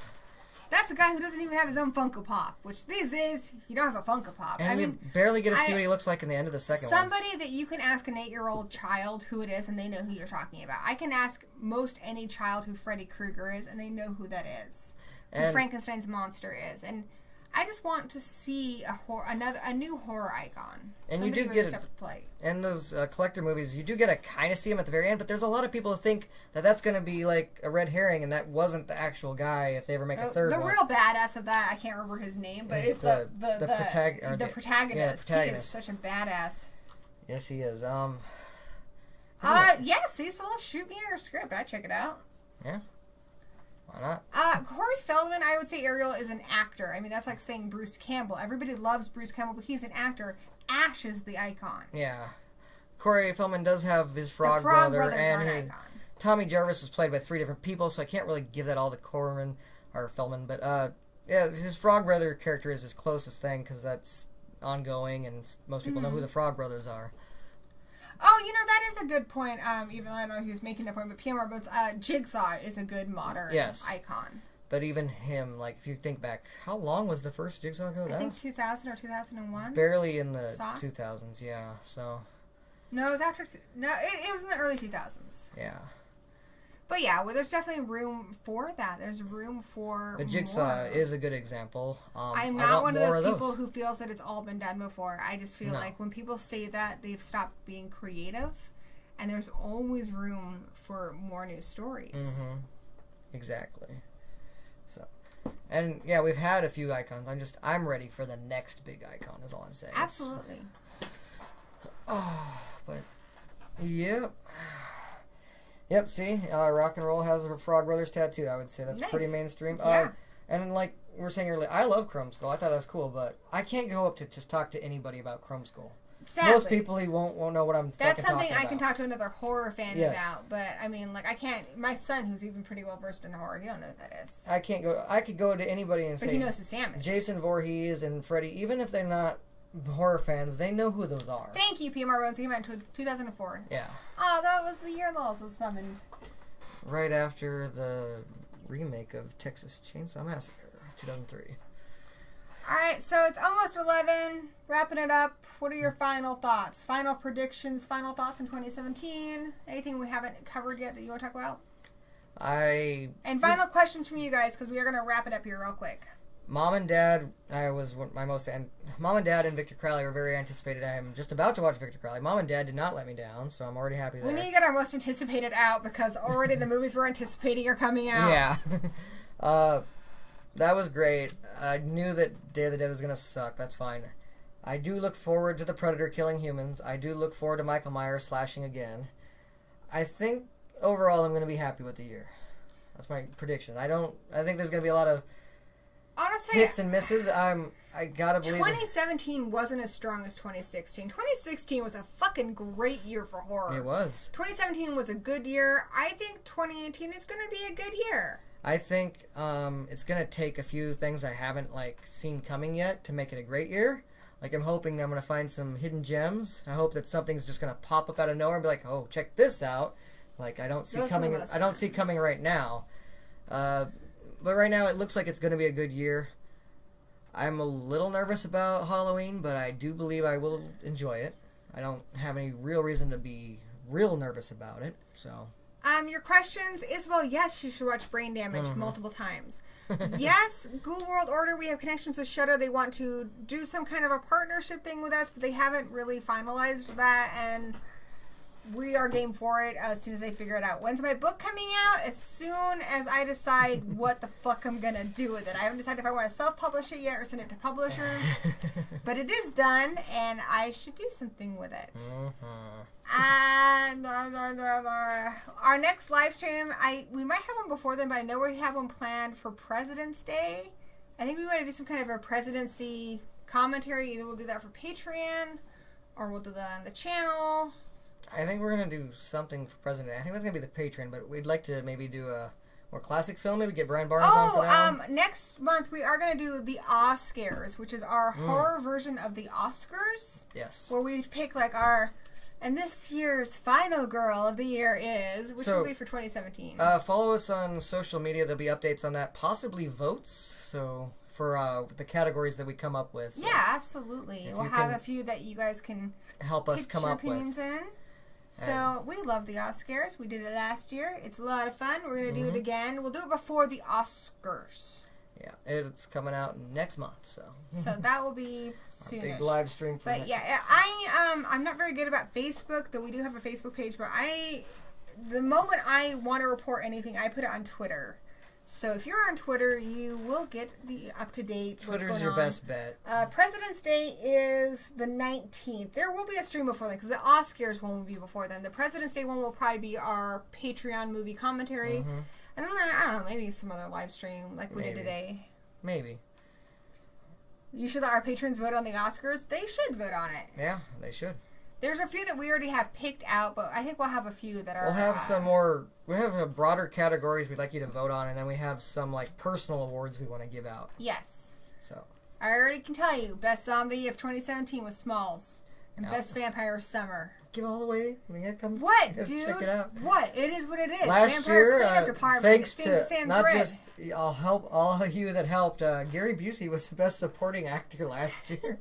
So what are we doing for Valentine's Day? We actually don't really do anything for Valentine's Day, just because everybody is out on Valentine's Day, and we're not a big fan of crowds. If there's a horror movie and I have the day off, we'll probably go see it. We usually will stay in and watch a horror movie or maybe go to a movie, but we actually celebrate Good Friday as like our romantic day of the year because nobody doing shit on Good Friday. We always make it a great Friday, you know? So yeah, we always do the whole hearts and flowers on Good Friday. But horror movies aren't usually a big thing on Valentine's Day. So if there's a good horror movie in the theaters, that's usually about what we'll go do. I mean, we'll still get each other like a present. Yeah. Otherwise, we'll just stay in and watch movies, which is what we do most weekends. They're usually horror-related presents because that's what we like. Alrighty.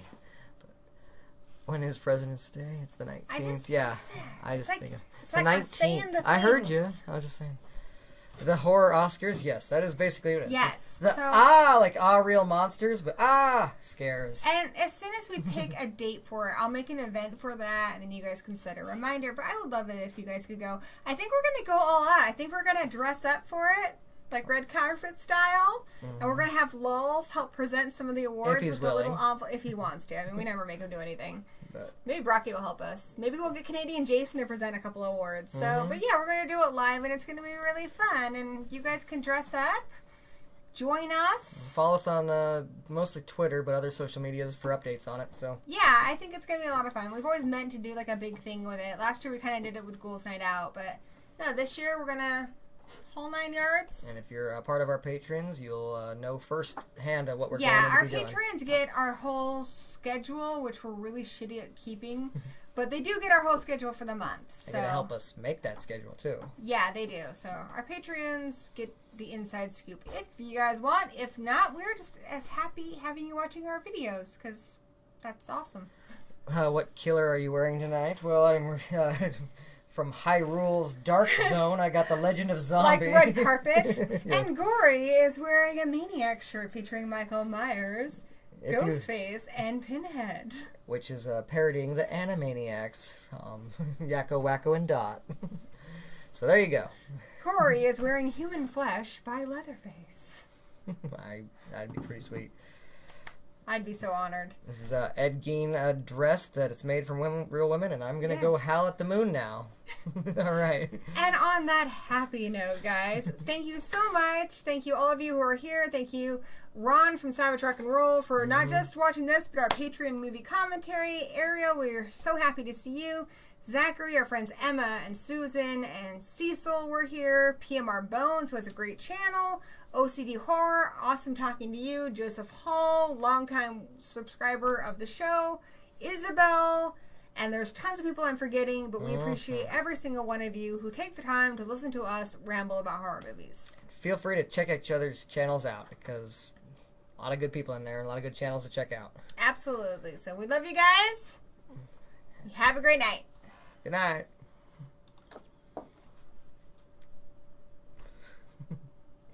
Is it going?